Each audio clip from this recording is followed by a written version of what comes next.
Yes, good afternoon to all. Today I want to do the chemistry lesson. The first chapter of this chemistry is a solution.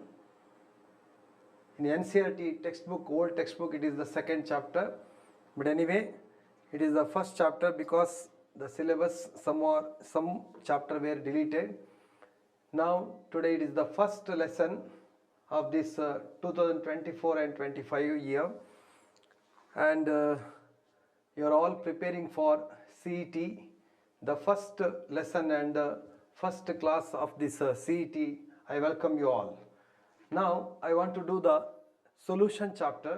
So solution chapter, ಇವರ ನಿಮ್ಮ lecturer, ನಿಮ್ಮ ಉಪನ್ಯಾಸಕರು ಈಗಾಗಲೇ ಈ solution ಚಾಪ್ಟರ್ನ ಮುಗಿಸಿರ್ತಾರೆ. Recently ಮುಗಿಸಿರೋದ್ರಿಂದ ನಿಮಗೆ so many concepts of this solution chapter will be understood. ನಿಮಗೆ ಅರ್ಥ ಆಗಿದೆ ಅಂತ ಅನ್ಕೋತೀನಿ. ಆದರೂ ಕೂಡ ಸ್ವಲ್ಪ ಅದರ ಬಗ್ಗೆ ಗ್ಲ್ಯಾನ್ಸ್ ಮಾಡಿ ನಾನು ನೇರವಾಗಿ ಕ್ವಶನಿಗೆ ಹೋಗ್ತೇನೆ. ನಿಮಗೆ already you know that solution means what. Solution ಅಂದರೆ ಏನು? So solution means it is a homogeneous mixture of two or more components ಅಂತ ನಾವು ತಗೊಳ್ತೇವೆ. But only two components we are considering that, therefore it is called as binary solution. So I am telling about only binary solution. Now solution means there is two components are there. One is solute and another is solvent. So solute ಅನ್ನ ನೀವು number 2 ಅಂತ ತಗೊಳ್ಳಿ, solvent ಅನ್ನ number 1 ಅಂತ ತಗೊಳ್ಳಿ. Always anything if you want to take solvent as 1, solute is 2 ಅಂತ ಇದು fix ಮಾಡಿ ಇಟ್ಕೊಳ್ಳಿ ಮೈಂಡಲ್ಲಿ. ಸೊ ದೆನ್ ನಿಮಗೆ ಎಲ್ಲದಕ್ಕೂ ಬೇಕಾಗುತ್ತೆ 8. ನಂಬರ್ ಆಫ್ ಮೋಲ್ಸ್ ಮಾಡುವಾಗಲೂ 8 ಅಂತಾನೆ ತಗೋಬೇಕು ಸೊಲ್ಯೂಟ್ ಅನ್ನ. ಸಾಲ್ವೆಂಟ್ ಅನ್ನ 1 ಅಂತ ತಗೊಳ್ಳಿ. ಆರ್ ಸಾಲ್ವೆಂಟ್ ಅನ್ನ ಎ ಅಂತ ತಗೊಂಡ್ರೆ ಸೊಲ್ಯೂಟ್ ಅನ್ನ ಬಿ ಅಂತ ತಗೊಳ್ಳಿ. ಸೊ ಮಾಲಿಕ್ಯೂಲ್ಸ್ ಅನ್ನು ಕೂಡ ಬಿ ಎ ಅಂತ ಈ ಟೈಪ್ ಕನ್ಸಿಡರೇಷನ್ ಮಾಡ್ಕೋಬೇಕಾಗತ್ತೆ. ಇದು ಥ್ರೂ ಔಟ್ ದ ಚಾಪ್ಟರ್ ನಿಮಗೆ ಇದು ಫಿಕ್ಸ್ ಆಗಿರಬೇಕು. Solute means 2, solvent means 1. Then ಈ ಸೊಲ್ಯೂಷನ್ ಅಲ್ಲಿ, ಬೈನರಿ ಸೊಲ್ಯೂಷನ್ ಅಲ್ಲಿ 2 ಕಂಪೋನೆಂಟ್ಸ್ ಅಂತ ಕನ್ಸಿಡರ್ ಮಾಡ್ತೇವೆ ನಾವು. ಯಾವಾಗಲೂ ಕೂಡ ಅಷ್ಟೇ, ಕಾನ್ಸಂಟ್ರೇಷನ್ ಆಫ್ ದ ಸೊಲ್ಯೂಷನ್ ಅಂತ ಹೇಳಬೇಕಿದ್ರೆ it depends on only the amount of solute. Solute ಎಷ್ಟು ಪ್ರೆಸೆಂಟ್ ಇದೆ ಅಷ್ಟು. ಯಾವುದು ಕಡಿಮೆ ಅಂಶದಲ್ಲಿರುತ್ತೆ ಅದನ್ನು ಸೊಲ್ಯೂಟ್ ಅಂತ ಕರಿತೀವಿ. ಯಾವುದು ಜಾಸ್ತಿ ಪ್ರಮಾಣದಲ್ಲಿರ್ತದೆ, so that is called as maximum quantity ಇರೋದು ಸಾಲ್ವೆಂಟ್. ಸೊ ಈ ಸಾಲ್ವೆಂಟ್ನ depending on that maximum quantity of ಸಾಲ್ವೆಂಟ್ನ ಆಧಾರದ ಮೇಲೆ we differentiate the solution as gas solution, liquid solution, solid solution ಅಂತ ಕನ್ಸಿಡರ್ ಮಾಡ್ತೀವಿ ಸಾಲ್ವೆಂಟ್ನ ಆಧಾರದ ಮೇಲೆ. So if it is a solvent is a liquid, then it is called as liquid solution. If the solvent is a gas, then it is called as gaseous solution. Then if a solvent is a solid, then it is called as solid solution. ಇದೆಲ್ಲ ನಿಮಗೆ already ಕಲ್ತಿದ್ದೀರಿ. So ಅದರ ಆದಾದ್ಮೇಲೆ ಮೊದಲನೇ ಕ್ವಶನಿಗೆ ಹೋಗೋಣ ಈಗ.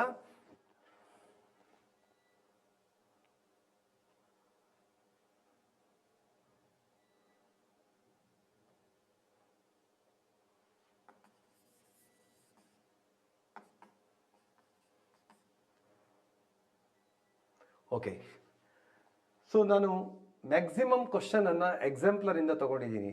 ಯಾಕೆ ಅಂತಂದ್ರೆ ಸುಮಾರು ಒಂದು 6-7 ಕ್ವಶನ್ ಪೇಪರ್ ಅನ್ನ CET-ದು, ನೀಟನ್ನು ನಾನು ರೆಫರ್ ಮಾಡಿದೆ. ಆ ರೆಫರ್ ಮಾಡಿದಾಗ ನನಗನ್ಸಿದ್ದು ಅದರಲ್ಲಿ ಹೆಚ್ಚಿನ ಕ್ವಶನ್ಗಳು ಎಕ್ಸಾಂಪ್ಲರ್ ಕ್ವಶನ್ಗಳೇ ನನಗೆ ಕಂಡು ಬಂತು. ಹಾಗಾಗಿ ಬೇಸಿಕ್ ಆಗಿ ನಿಮಗೆ ಒಂದೇ ಸಾರಿ ನಾವು ಸೆಕೆಂಡ್ ಸ್ಟೆಪ್ಪಿಗೆ ಹೋಗೋಕ್ಕಿಂತ ಮುಂಚೆ ಫಸ್ಟ್ ಸ್ಟೆಪ್ನಲ್ಲಿ ಪ್ರಿಲಿಮಿನರಿ ಸ್ಟೇಜ್ನಲ್ಲಿ ನಿಮಗೆ ಸ್ವಲ್ಪ ಈಸಿ ಕ್ವಶನ್ಸು ಮತ್ತು ನಿಮಗೆ ಅರ್ಥವಾಗೋ ಕಾನ್ಸೆಪ್ಟ್ ಬೇಸ್ ಮೇಲೆ ಕ್ವಶನ್ಸನ್ನು ಮಾಡಿದ್ದೇನೆ. ಮತ್ತು ನ್ಯೂಮರಿಕಲ್ಸನ್ನು ನಾನು ಹೆಚ್ಚಿಗೆ ಮಾಡಲಿಲ್ಲ. ಒಂದು 4-5 ಪ್ರಾಬ್ಲಮ್ಸನ್ನು ಮಾತ್ರ ಮಾಡಿದ್ದೀನಿ. ಆಮೇಲೆ ನೀವು ಆದಷ್ಟು ಕಾನ್ಸೆಪ್ಟನ್ನು ಕರೆಕ್ಟಾಗಿ ಅರ್ಥ ಮಾಡಿಕೊಂಡ್ರೆ ಮುಂದೆ ನೀವು ಈ ಚಾಪ್ಟರ್ನ ಯಾವುದೇ ಕ್ವಶನ್ಸನ್ನು ಆನ್ಸರ್ ಮಾಡಲಿಕ್ಕೆ ಸಾಧ್ಯ ಅನ್ನೋ ದೃಷ್ಟಿಯಿಂದ ನಾನು ಫಸ್ಟಿಗೆ synopsis means my question it self is A synopsis ಅಂತ ನಾವು ಕನ್ಸಿಡರ್ ಮಾಡ್ತೇನೆ. First is matching type of question ಅಲ್ಲಿ ಏನಾಗ್ತದೆ ಅಂದರೆ match the items given in the column 1 and column 2. ನಿಮಗೆ ಈ ಮ್ಯಾಚ್ ದ ಫಾಲೋಯಿಂಗ್ನಲ್ಲಿ ನೀವು ಎಲ್ಲವನ್ನ ಲೆಸನ್ ಬೇಸ್ ಮಾಡಿ ಲೆಸನ್ ಕಲ್ತ್ಕೊಂಡು ಕರೆಕ್ಟಾಗಿ ಕಲಿತು ನಾನು ಪರೀಕ್ಷೆ ಬರಿತೀನಿ ಅಂತಂದರೆ ಸಿ ಇ ಟಿ ನೀಟ್ನಲ್ಲಿ ಸಾಧ್ಯ ಇಲ್ಲ. ನಿಮ್ಮ IQ-ವನ್ನು ಕೂಡ ಅದಕ್ಕೆ ನೀವು ಅಪ್ಲೈ ಮಾಡಬೇಕಾಗುತ್ತೆ. ನೋಡಿ, ಈಗ ಸ್ಯಾಚುರೇಟೆಡ್ ಸೊಲ್ಯೂಷನ್ ಅಂದರೆ ನಿಮ್ಗೆ ಗೊತ್ತಿದೆ, saturated unsaturated. Maximum amount of solute ಇದ್ದರೆ then it is called as saturated solution. ನೀವು ಅಲ್ಲಿ ನಿಮಗೆ ಕ್ವಶನ್ ಪೇಪರನ್ನು ಪ್ರೊವೈಡ್ ಮಾಡಿರ್ತಾರೆ ಅಂತ ಅನ್ಕೋತೀನಿ. ನೀವು ಅದರಲ್ಲಿ ಆನ್ಸರನ್ನು ಹುಡುಕಿ ಬರಿಬೋದು ಎಲ್ಲರೂ ಕೂಡ. ಓಕೆ, ಎಸ್, ಸ್ಯಾಚುರೇಟೆಡ್ ಸೊಲ್ಯೂಷನ್ ಅಂದರೆ ಸಿ ಅಂತ. ಸೊ ಇಟ್ ಈಸ್ ಕನ್ಸಿಡರ್ಡ್ ಸಿಗೆ ಮ್ಯಾಚ್ ಮಾಡ್ಬೋದು. Then binary solution means it has two components ಎಲ್ಲಿ ಬರುತ್ತೆ, ಸಿ ಆದ್ಮೇಲೆ ಡಿ ಬರುತ್ತೆ. ಸಿ ಡಿ ಅಲ್ಲಿ ಆಪ್ಷನ್ಸ್ ಇದೆಯಾ ನೋಡ್ಕೊಳ್ಳಿ. ದ ಆಪ್ಷನ್ಸ್ ಏನಾದರೂ ಇದೆಯಾ ನೋಡಿ. ಫಸ್ಟ್ ಸಿ ಡಿ ನೋಡಿ, 2 ಆಪ್ಷನ್ ಇದೆ. ನೀವು ಎಕ್ಸಾಮ್ನಲ್ಲಿ ಬರೆಯುವಾಗಲೂ ಕೂಡ ಹೀಗೆ ಆಪ್ಷನ್ ಮೇಲೆ ನಿಮಗೆ ಗಮನ ಇರಬೇಕು. ಸೊ ಸಿ ಡಿ 2 ಆಪ್ಷನ್ ಇದೆ ನೋಡಿ. ಸೊ 2 ಆಪ್ಷನ್ ಇರುವಾಗ ಇದೆರಡನ್ನ ಡಿಲೀಟ್ ಮಾಡ್ಕೋಬೇಕು ಮೈಂಡಲ್ಲಿ. ಸೊ ಎ ಮತ್ತು ಸಿ ನ ನೋಡಬಾರ್ದು ನೀವು. ಸೊ ಈಗೇನಾಗುತ್ತೆ, ಸಿ ಡಿ ಅಂತ ಅಂದ ತಕ್ಷಣ ನೀವು ವಾಪಸ್ ಹೋದ್ರೆ ಇಲ್ಲಿ ನೋಡಿ, ಸಿ ಡಿ ಆಯಿತು. 3ನೇ ನೋಡ್ಕೊಳ್ಳೋಣ, ಐಸೋಟೋನಿಕ್ ಸೊಲ್ಯೂಷನ್. ಐಸೋಟೋನಿಕ್ ಅಂದರೆ solution having same osmotic pressure. ನಿಮ್ಗೆ ಕಾಣಿಸ್ತಾ ಇದೆ, osmotic pressure at A given temperature as that of given solution ಅಂತ ಹೇಳಿದ್ದಾರೆ. ಸೊ ಹಾಗಾಗಿ ನೆಕ್ಸ್ಟ್ ಯಾವ್ದು ಬರೋದು, ಸಿ ಡಿ ಎ ಬರಬೇಕು. ಬಂದಿದೆ ನೋಡೋಣ. ಸಿ ಡಿ ಎ ಬಂದಿರೋ ಆಪ್ಷನ್ ಯಾವುದು ಅಂತ ನೋಡಿದ್ರೆ ನಿಮಗೆ ಅರ್ಥ ಆಗ್ತದೆ. ಸಿ ಡಿ ಎ ಬಂದಿರೋದು ಯಾವುದು, the second option. So the answer is second option. ನೋಡಿ, ಹೌದಾ ನೋಡಿ, the answer is second, B option. ಅದು ಸರಿಯಾಗಿದೆ ಅಂತ ಅನ್ಕೋತೀನಿ. ಕ್ವಶನ್ ಅನ್ನು ಇನ್ನೊಮ್ಮೆ ಓದ್ಕೊಳ್ಳಿ, ಆನ್ಸರನ್ನು ನೋಡ್ಕೊಳ್ಳಿ. ಓಕೆ, ನೆಕ್ಸ್ಟ್ ಸೆಕೆಂಡ್ ಕ್ವಶನ್ ಹೋಗೋಣ. ನೋಡಿ, ಮತ್ತೆ ಸೋಡಾ ವಾಟರ್ ಅಂದರೆ ನಿಮ್ಗೆ ಗೊತ್ತಿದೆ, ನೀವೆಲ್ಲ ಜ್ಯೂಸ್ ಕುಡಿತೀರಲ್ಲ, ಸೋಡಾ ಎಲ್ಲ ವಾಟರ್ನ, ಇದು ಬಾಟಲ್ಗಳನ್ನು ನೀವು ನೋಡಿದ್ದೀರಿ. ಸೋಡಾ ವಾಟರ್ನಲ್ಲಿ ಏನಿರುತ್ತೆ, ಆ solution of gas in liquid. ನಿಮಗೆ ಗೊತ್ತಾಗ್ತದೆ, ನಾನು ಆಗಲೇ ಹೇಳ್ದಲ್ಲ, ಸಾಲ್ವೆಂಟ್ ಯಾವುದ್ರ ಮೇಲೆ ಆಧಾರದ ಮೇಲೆ ಇದನ್ನು ಡಿವೈಡ್ ಮಾಡಿದ್ದೀವಿ. ಸೊ ಅದರದ ಮೇಲೆ soda water means a solution of gas in liquid. Next German silver ಅಂದರೆ ಇಟ್ಸ್ ಅನ್ ಅಲಾಯ್. ಆ ಲೆಕ್ಕದಲ್ಲಿ ಹೇಳೋದಾದರೆ ಸಿಲ್ವರ್ ಅಂತಂದ್ರೆ ಏನು, a solid in solid. So ನೋಡಿ, ಡಿ ಆದಮೇಲೆ ಸಿ ಬರುತ್ತೆ, ಸಾಲಿಡ್ ಇನ್ ಸಾಲಿಡ್ ಲೆಕ್ಕದಲ್ಲಿ. ನೆಕ್ಸ್ಟ್ ಏರ್ ಅಂತ ಕೊಟ್ಟಾಗ a solution of gas in gas. Air ನಿಮಗೆ ಗೊತ್ತುಂಟು, air is atmospheric air mixture of so many gases. So ಹಾಗಾಗಿ a solution of gas in gas ಅಂತ ತಗೋಬಹುದು ನೀವು. ಸೊ ಹಾಗಾಗಿ ಇಲ್ಲಿ ಏನಾಗುತ್ತೆ, ಫಸ್ಟ್ ಇಂದು ಡಿ ಸಿ ಬಿ ಇದೆಯಾ ನೋಡೋಣ. ನೀವು ಕ್ವಶನಿಗೆ ಎಲ್ಲದಕ್ಕೂ ಆನ್ಸರ್ ಮಾಡಬೇಕಂತೇನಿಲ್ಲ, ನೀವು ಅಲ್ಲಿ ಆನ್ಸರ್ ಯಾವ್ದು ಬರ್ತಾ ಇದೆ ಅಂತ ಥಿಂಕ್ ಮಾಡಿ ಫಾಸ್ಟಾಗಿ ಹೋಗ್ಬೇಕಾಗುತ್ತೆ, ಅದಕ್ಕೋಸ್ಕರ. ಸೊ ಡಿ ಸಿ ಬಿ ನೋಡಿ, ಹಾಗಾಗಿ the answer is C, I think. Yes, D C B A. ನೀವು 4ನೇ ಆಪ್ಷನ್ ನೋಡಬೇಕು ಅಂತೇನಿಲ್ಲ, ನೋಡ್ಕೊಳ್ಳಿ ಅಷ್ಟೇ. Okay, next will move on to next question. ನೋಡಿ, ಈಗ ನೆಕ್ಸ್ಟ್ ಕಾನ್ಸೆಪ್ಟಿಗೆ ಹೋಗ್ತಾ ಇದೆ. ನಾನು ಸಿನಾಪ್ಸಿಸ್ ಅಂತ ಹೇಳಿದೆಲ್ಲ, ಇದೇ ಸಿನಾಪ್ಸಿಸ್. ಓಕೆ, ಇದು ಈ 4 ಪ್ರಾಪರ್ಟಿ ಇರ್ಬೋದು, ಅಥವಾ ಇದರಲ್ಲಿ 3 ಪ್ರಾಪರ್ಟಿ ಕೊಟ್ಟಿದ್ದೀನಿ. ಸೊ 3 ಪ್ರಾಪರ್ಟಿ ಮತ್ತು ಹೆನ್ರಿಸ್ ಲಾ. ಸೊ ಈ ನಾವು ಸೊಲ್ಯೂಷನ್ ಚಾಪ್ಟರ್ನಲ್ಲಿ ಫಸ್ಟ್ ಪಾರ್ಟ್ನಲ್ಲಿ ನಾವು ಏನು ಕಲಿತೀವಿ, ಸೊ ಮಿಕ್ಸ್ಚರ್ ಅಂದರೆ ಸೊಲ್ಯೂಷನ್ನಲ್ಲಿ ವೆರೈಟೀಸ್ ಆಫ್ ಸೊಲ್ಯೂಷನ್ ಅನ್ನು ಕಲಿತೀವಿ. ನೆಕ್ಸ್ಟ್ ನಾವು ಕಲಿಯೋದು ಗ್ಯಾಸ್ ಡಿಸಲ್ಯೂಷನ್ ಅನ್ನು ಕಲಿತೀವಿ. ಸೊ ಡಿಸಲ್ಯೂಷನ್ ಕಲಿತಾದ್ಮೇಲೆ ನಾವು ideal and non ideal solution ಬಗ್ಗೆ. ದೆನ್ ಎ ನಾನ್ ವೋಲಟೈಲ್ ಇದು ಸೊಲ್ಯೂಟನ್ನು ನಾವು ಅಥವಾ ಲಿಕ್ವಿಡ್ ಅಥವಾ ಸಾಲಿಡ್ ಸೊಲ್ಯೂಟನ್ನು ನಾವು ಡಿಸಾಲ್ವ್ ಮಾಡಿದಾಗ ಏನು 4 ಕ್ವಾಲಿಗೇಟಿವ್ ಪ್ರಾಪರ್ಟಿ ಬರುತ್ತೆ. ಸೊ ಅದನ್ನು ಕಲಿತೇವೆ. ಸೊ ಈಗ ಹೆಚ್ಚಿನ ಮತ್ತೆ ಅಬ್ನಾರ್ಮಲ್ ಮಾಲಿಕ್ಯುಲರ್ ಮಾಸ್ ಬಗ್ಗೆ ವ್ಯಾಂಟ್ ಆಫ್ ಫ್ಯಾಕ್ಟರನ್ನು ಕಲಿತೇವೆ. ಸೊ ಅದರಲ್ಲಿ ಹೆಚ್ಚಿನ ಕ್ವಶನ್ ಬಂದಿರೋದು ನೀಟ್ನಲ್ಲಿ ಸಿ ಇ ಟಿಯಲ್ಲಿ ಯಾವುದು ಕ್ವಾಲಿಗೇಟಿವ್ ಪ್ರಾಪರ್ಟಿ ಮತ್ತು ವ್ಯಾಂಟ್ ಆಫ್ ಫ್ಯಾಕ್ಟರ್ ಮೇಲೆ ಬಂದಿರುತ್ತೆ. ಸೊ ಇಲ್ಲಿ ನಾವು ಸ್ವಲ್ಪ ಬೇಸನ್ನು ನೋಡ್ಕೊಳ್ಳೋಣ. ಸಿ, ಹೆನ್ರಿಸ್ ಲಾ ನಿಮಗೆ ಗೊತ್ತಿದೆ, P is equal to KH into X. ಗೊತ್ತುಂಟು ನಿಮಗೆ. It's directly the partial pressure of vapor phase is directly proportional to the mole fraction of the gas in solution ಅಂತ ನಿಮ್ಗೆ ಗೊತ್ತಿದೆ. P is equal to KH into X. ಸ್ವಲ್ಪ ನೀವು ಕೆಲವು ಫಾರ್ಮುಲಾಗಳನ್ನು ಬಯಾಟ್ ಮಾಡಬೇಕಾಗುತ್ತೆ, ಕಲ್ತ್ಕೊಂಡಿರಬೇಕು. ಅದರ ಕಾನ್ಸೆಪ್ಟನ್ನು ತಿಳ್ಕೊಂಡಿರ್ಬೇಕು. ಓಕೆ, ಹೆನ್ರಿಸ್ ಲಾಗೆ ಡಿ ಆನ್ಸರ್ ಬರುತ್ತೆ ನೋಡಿ. ಈಗ ನೀವು ಆನ್ಸರನ್ನು ನೋಡ್ಕೋಬಹುದು ಬೇಕಾದರೆ. ಸೊ ನೋಡಿ, ಈಗ ಡಿ ಆನ್ಸರ್ ಒಂದು ವೇಳೆ ಇದ್ದರೆ ಫಸ್ಟಿಂದರಲ್ಲಿ ಆಪ್ಷನ್ ನೋಡಿ ಡಿ 2ರಲ್ಲಿದೆ. ಸೊ ಹಾಗಾಗಿ ನೀವು ಅದನ್ನು ಕನ್ಸಿಡರ್ ಮಾಡೋಕ್ಕಾಗಲ್ಲ. ಸೊ ನೀವು ಏನು ಮಾಡಬೇಕಾಗುತ್ತೆ, ಮತ್ತು 2ನೇ ಆಪ್ಷನಿಗೆ ಹೋಗಬೇಕು. So elevation of boiling point ತೊಗೊಂಡ್ರೆ ಬಾಯ್ಲಿಂಗ್ ಪಾಯಿಂಟ್ ಮೀನ್ಸ್ ಬಿ ಬರುತ್ತೆ ಅಂತ ಗೊತ್ತಿದೆ ನಿಮಗೆ, delta T B. So elevation of boiling point, that difference. So difference in boiling point ಏನಾಗುತ್ತೆ, delta T B is equal to K B M ಅಂತ ಬಂದಿದೆ.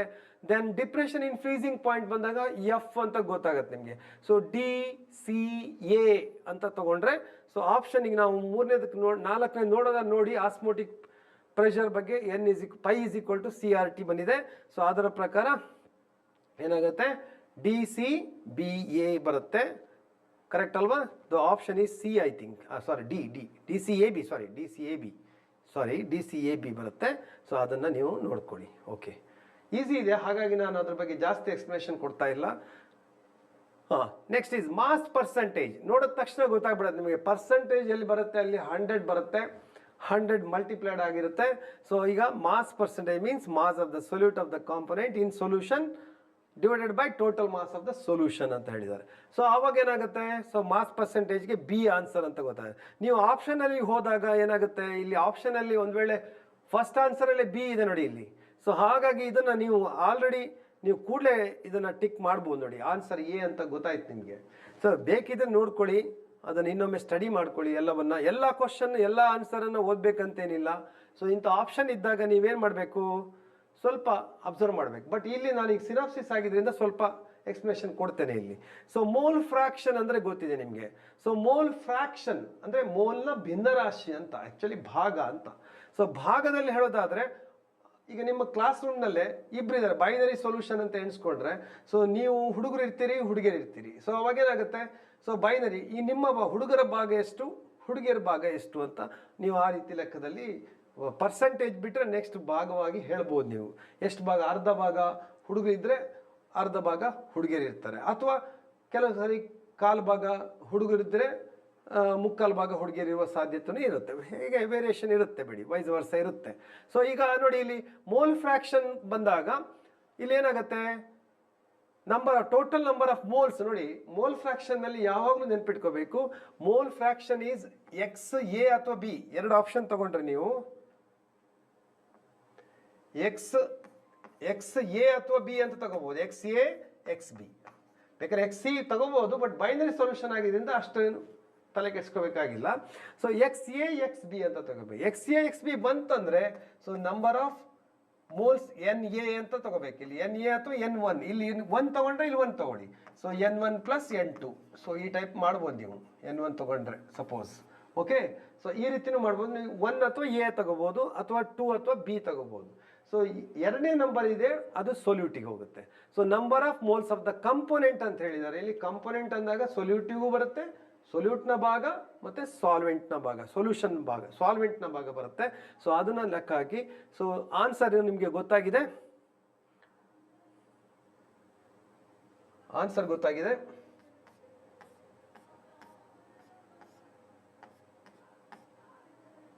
Next molality ಗೊತ್ತುಂಟು ನಿಮಗೆ, number of moles of solute and divided by mass of solvent in kilograms kg.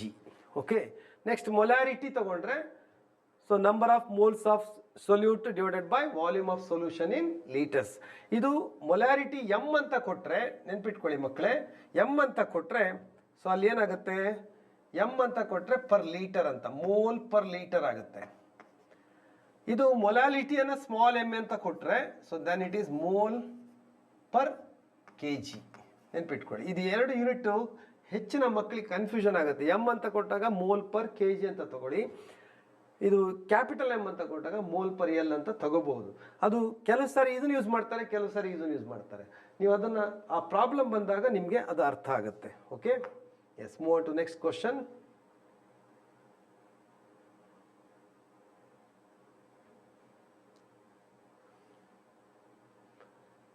ಈಗ assertion and reason ಬಗ್ಗೆ ನಾವು ಹೋಗೋಣ. ಈಗ ಇಲ್ಲಿ ಏನಾಗುತ್ತೆ, ಆನ್ಸರ್ ಯಾವುದು ಸರಿ ಯಾವುದು ತಪ್ಪು ಅಂತ ಹೇಳೋಕ್ಕೆ ಆಪ್ಷನ್ ಕೊಟ್ಟಿರ್ತಾರೆ. ನೀವು ಅವಾಗ ನಿಮ್ಮ ಪೇಪರ್ ಮೇಲೆ ಅಲ್ಲಿ ನಿಮಗೆ ಕೊಟ್ಟಿರುವಂಥ ಅಥವಾ ರಫ್ ಪೇಪರ್ ಮೇಲೆ ನೀವು ಒಂದು ಗುರುತು ಹಾಕೊಳ್ಬೇಕು. ಏನಂತಂದ್ರೆ ನೋಡಿ, ಮೊದಲೇ ಎ ಆಪ್ಷನ್ ನೀವು ತಲೆ ಒಳಗೆ ಹಾಕೋಬೇಕು. ಏನಂತಂದ್ರೆ ಆಪ್ಷನ್ ಎ ಬಿ ಎರಡು ಇರ್ತಲ್ಲ, ಸೊ ಎರಡು ಕೊಟ್ಟಿರ್ತಾರೆ, ಒಂದು ರೀಸನ್ ಕೊಟ್ಟಿರ್ತಾರೆ, ಒಂದು ಆಪ್ಷನ್ ಕೊಟ್ಟಿರ್ತಾರೆ. ಒಂದು ನಿಮಿಷ. ಒಂದು ರೀಸನ್ ಕೊಟ್ಟಿದ್ರೆ, ಸಪೋಸ್ ಎ ಅನ್ನೋದು ಬಿ ಅನ್ನೋದು ಕೊಟ್ಟಿದ್ದಿದ್ರೆ, ಈಗ ಇಲ್ಲಿ ನಾನು ಆಪ್ಷನ್ ಕೊಡ್ಲಿಲ್ಲ ನಿಮಗೆ, ನೀವು ಎ ಬಿ ಬರೆದ್ರೆ ಸಾಕಾಗ್ತದೆ. ಎ ಬಿ ಸಿ ಸ್ಮಾಲ್ ಲೆಟರ್ನಲ್ಲಿ ಬರೆದ್ರೆ ಸಾಕಾಗ್ತದೆ. ನೀವು ಎರಡು ಆಪ್ಷನ್, ಎರಡು ಸ್ಟೇಟ್ಮೆಂಟ್ ಅನ್ನ ಕೊಟ್ಟಿದ್ದಾರೆ ಅಲ್ಲಿ. ಆ ಸ್ಟೇಟ್ಮೆಂಟ್ ಅನ್ನ ನೀವು ಎರಡೂ ಕೂಡ ಸರಿಯಾಗಿದ್ರೆ ಹೀಗೆ ರೈಟ್ ಮಾರ್ಕ್ ಹಾಕೊಳ್ಳಿ, ಆವಾಗ ಅದು ಎ ಆಗುತ್ತೆ. Next, assertion and reason both are correct statement but reason is not correct explanation ಅಂದಾಗ ನೀವೇನ್ ಮಾಡಿ, ಎ ಅಂತ ಬಿ ಅಂತ ಬರ್ಕೊಂಡ್ರೆ ಒಂದು ಸೈಡ್ನಲ್ಲಿ ಬರ್ಕೋಬೇಕಾಗತ್ತೆ ಆನ್ಸರ್. ಇದು ನೀವು ಸಿ ಇ ಟಿಯಲ್ಲಿ ಕ್ವಶನ್ ಪೇಪರ್ ಮಾಡುವಾಗಲೂ ಕೂಡ ಅದೇ ರೀತಿ ಬರ್ಕೊಳ್ಬೇಕಾಗತ್ತೆ. ಸೊ ಅವಾಗ ಏನಾಗುತ್ತೆ, A and B are correct, ಎರಡೂ ಕರೆಕ್ಟ್ ಇದೆ, but it is not the reason ಅಲ್ಲ ಅಂತ ಹೇಳಕ್ಕೆ ಹೀಗೆ ಮಾಡ್ಕೊಳ್ಳಿ. ಸೊ ಈಗ ಏನಾಗುತ್ತೆ, ಇದನ್ನ ಬಿ ಅಂತ ಬರ್ಕೊಂಡಿರಿ. Next, assertion is correct statement but reason is wrong statement. Assertion is correct, A ಅಂತ ಬಿ ಅಂತ ಇದ್ರೆ ಎರಡು ಸ್ಟೇಟ್ಮೆಂಟ್ ಇದ್ರೆ, ಸೊ ಅಸರ್ಷನ್ ಅನ್ನೋದು ರೈಟ್ ಮಾರ್ಕ್ ಹಾಕೊಳ್ಳಿ, ಇದು ರಾಂಗ್. ಸೊ ರಾಂಗ್ ಸ್ಟೇಟ್ಮೆಂಟ್ ಅಂತ ತಗೊಂಡಾಗ ಸಿ ಅಂತ ಆಪ್ಷನ್ ಬರಿಬೇಕಾಗುತ್ತೆ ನೀವು. Next, assertion and reason both are incorrect statement ಅಂದಾಗ ಇಲ್ಲಿ ಏನಾಗುತ್ತೆ, ಬೋತ್ ಆರ್ ಇನ್ಕರೆಕ್ಟ್ ಅಂದಾಗ ರಾಂಗ್ ಅಂಡ್ ರಾಂಗ್ ಅಂತ. ಸೊ ಎರಡು ಕೂಡ ತಪ್ಪು. So assertion is wrong and reason is B ಅಂತ ತಗೋಬಹುದು, ಆರ್ ಅಂತಾನು ತಗೋಬಹುದು. ಒಂದು ನಿಮಿಷ. Reason is correct statement. ನೋಡಿ, ಇದು ಸಿ ಆಯಿತು, ಇದು ಡಿ ಆಪ್ಷನ್, ಇದು ಇ ಆಪ್ಷನ್. ನೋಡಿ, ಈ ಆಪ್ಷನ್ಗಳನ್ನು ನೀವು ಗಮನಿಸ್ತಾ ಇರಬೇಕು. ಸೊ ಹಾಗಾಗಿ ನೀವೇನು ಗೊತ್ತಾ, ತಲೆ ಒಳಗೆ ಹಾಕೊಂಡ್ಬಿಡ್ಬೇಕು, ಇದು ಫಿಕ್ಸ್ ಆಗಿರುತ್ತೆ. ಏನಾದರೂ ಚೇಂಜಸ್ ಇದ್ದರೆ ನೀವು ಇಲ್ಲಿ ಮಾಡ್ಕೊಂಡಿದ್ರೆ ಕರೆಕ್ಟಾಗಿ ಫಿಕ್ಸ್ ಆಗಿರುತ್ತೆ ಮೈಂಡಲ್ಲಿ. ಸೊ ಅದ್ರ ಪ್ರಕಾರ ಆನ್ಸರನ್ನು ನೀವು ಬರಿತಾ ಹೋಗ್ಬೋದು. ಓಕೆ, ಈಗ ನೋಡೋಣ, ಕ್ವಶನಿಗೆ ಹೋಗೋಣ. ಎಸ್, ಅಸರ್ಷನ್ ಆ್ಯಂಡ್ ರೀಸನ್ ಕೊಟ್ಟಿದ್ದಾರೆ. So molarity of a solution in liquid state changes with temperature. ನಿಮಗೆ ಗೊತ್ತಿದೆ ಟೆಂಪರೇಚರ್ ಡಿಪೆಂಡೆಂಟ್ ಯಾವುದು, ಇಂಡಿಪೆಂಡೆಂಟ್ ಯಾವುದು ಅಂತ. So temperature dependent molarity. So ಹಾಗಾಗಿ ಟೆಂಪರೇಚರ್ ತಕ್ಕ ಹಾಗೆ ಅದು ಚೇಂಜಸ್ ಆಗುತ್ತೆ ಅಂತ ಹೇಳ್ತಾನೆ. ನೋಡಿ, the volume of a solution changes with change in temperature. ಯಾಕೆ ಚೇಂಜ್ ಆಗುತ್ತೆ ಅಂತಂದ್ರೆ ಬಿಕಾಸ್ ಆಫ್ ವಾಲ್ಯೂಮ್. ಮೊಲಾರಿಟಿ ಬಂದಾಗ ಸೊ ವಾಲ್ಯೂಮ್ ಏನಾಗುತ್ತೆ, ಡಿನಾಮಿನೇಟರ್ಗೆ ಹೋಗುತ್ತೆ. ಸೊ ಡಿನಾಮಿನೇಟರಲ್ಲಿ ವಾಲ್ಯೂಮ್ ಚೇಂಜಸ್ ಆಗ್ತಾ ಇದ್ರೆ ಸೊ ಮೊಲಾರಿಟಿ ಕೂಡ ಚೇಂಜಸ್ ಆಗುತ್ತೆ ಅನ್ನೋದು ನಿಮಗೆ ಗೊತ್ತಿದೆ. ಹಾಗಾಗಿ ಈ ಕ್ವಶನ್ಗೆ ಆನ್ಸರ್ ಏನಿದೆ, ಎರಡೂ ಕೂಡ ಸರಿಯಾಗಿದ್ರಿಂದ ಆಪ್ಷನ್ ಅನ್ನ ಎ ಅಂತ ಕೊಡ್ಬೋದು. ಒಂದು ನಿಮಿಷ, ಎ ಅಂತ ಬರೀರಿ ನೀವು, ಆಯ್ತಾ? ಆನ್ಸರ್ ಎ ಅಂತ ಬರೀರಿ. ಸಾರಿ,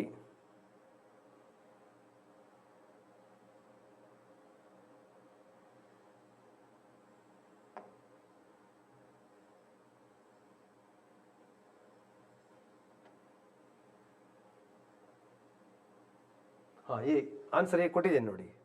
ಫಿಫ್ತ್ ಒನ್ ನಮಗೆ ಲೈಟ್ ಫೋಕಸ್ ಆಗಿರೋದ್ರಿಂದ ಕಾಣಿಸ್ತಾ ಇಲ್ಲ. ಓಕೆ, ನೆಕ್ಸ್ಟ್ ಕ್ವಶನ್ ಹೋಗೋಣ. So sixth one. So when methyl alcohol is added to water, boiling point of water increases.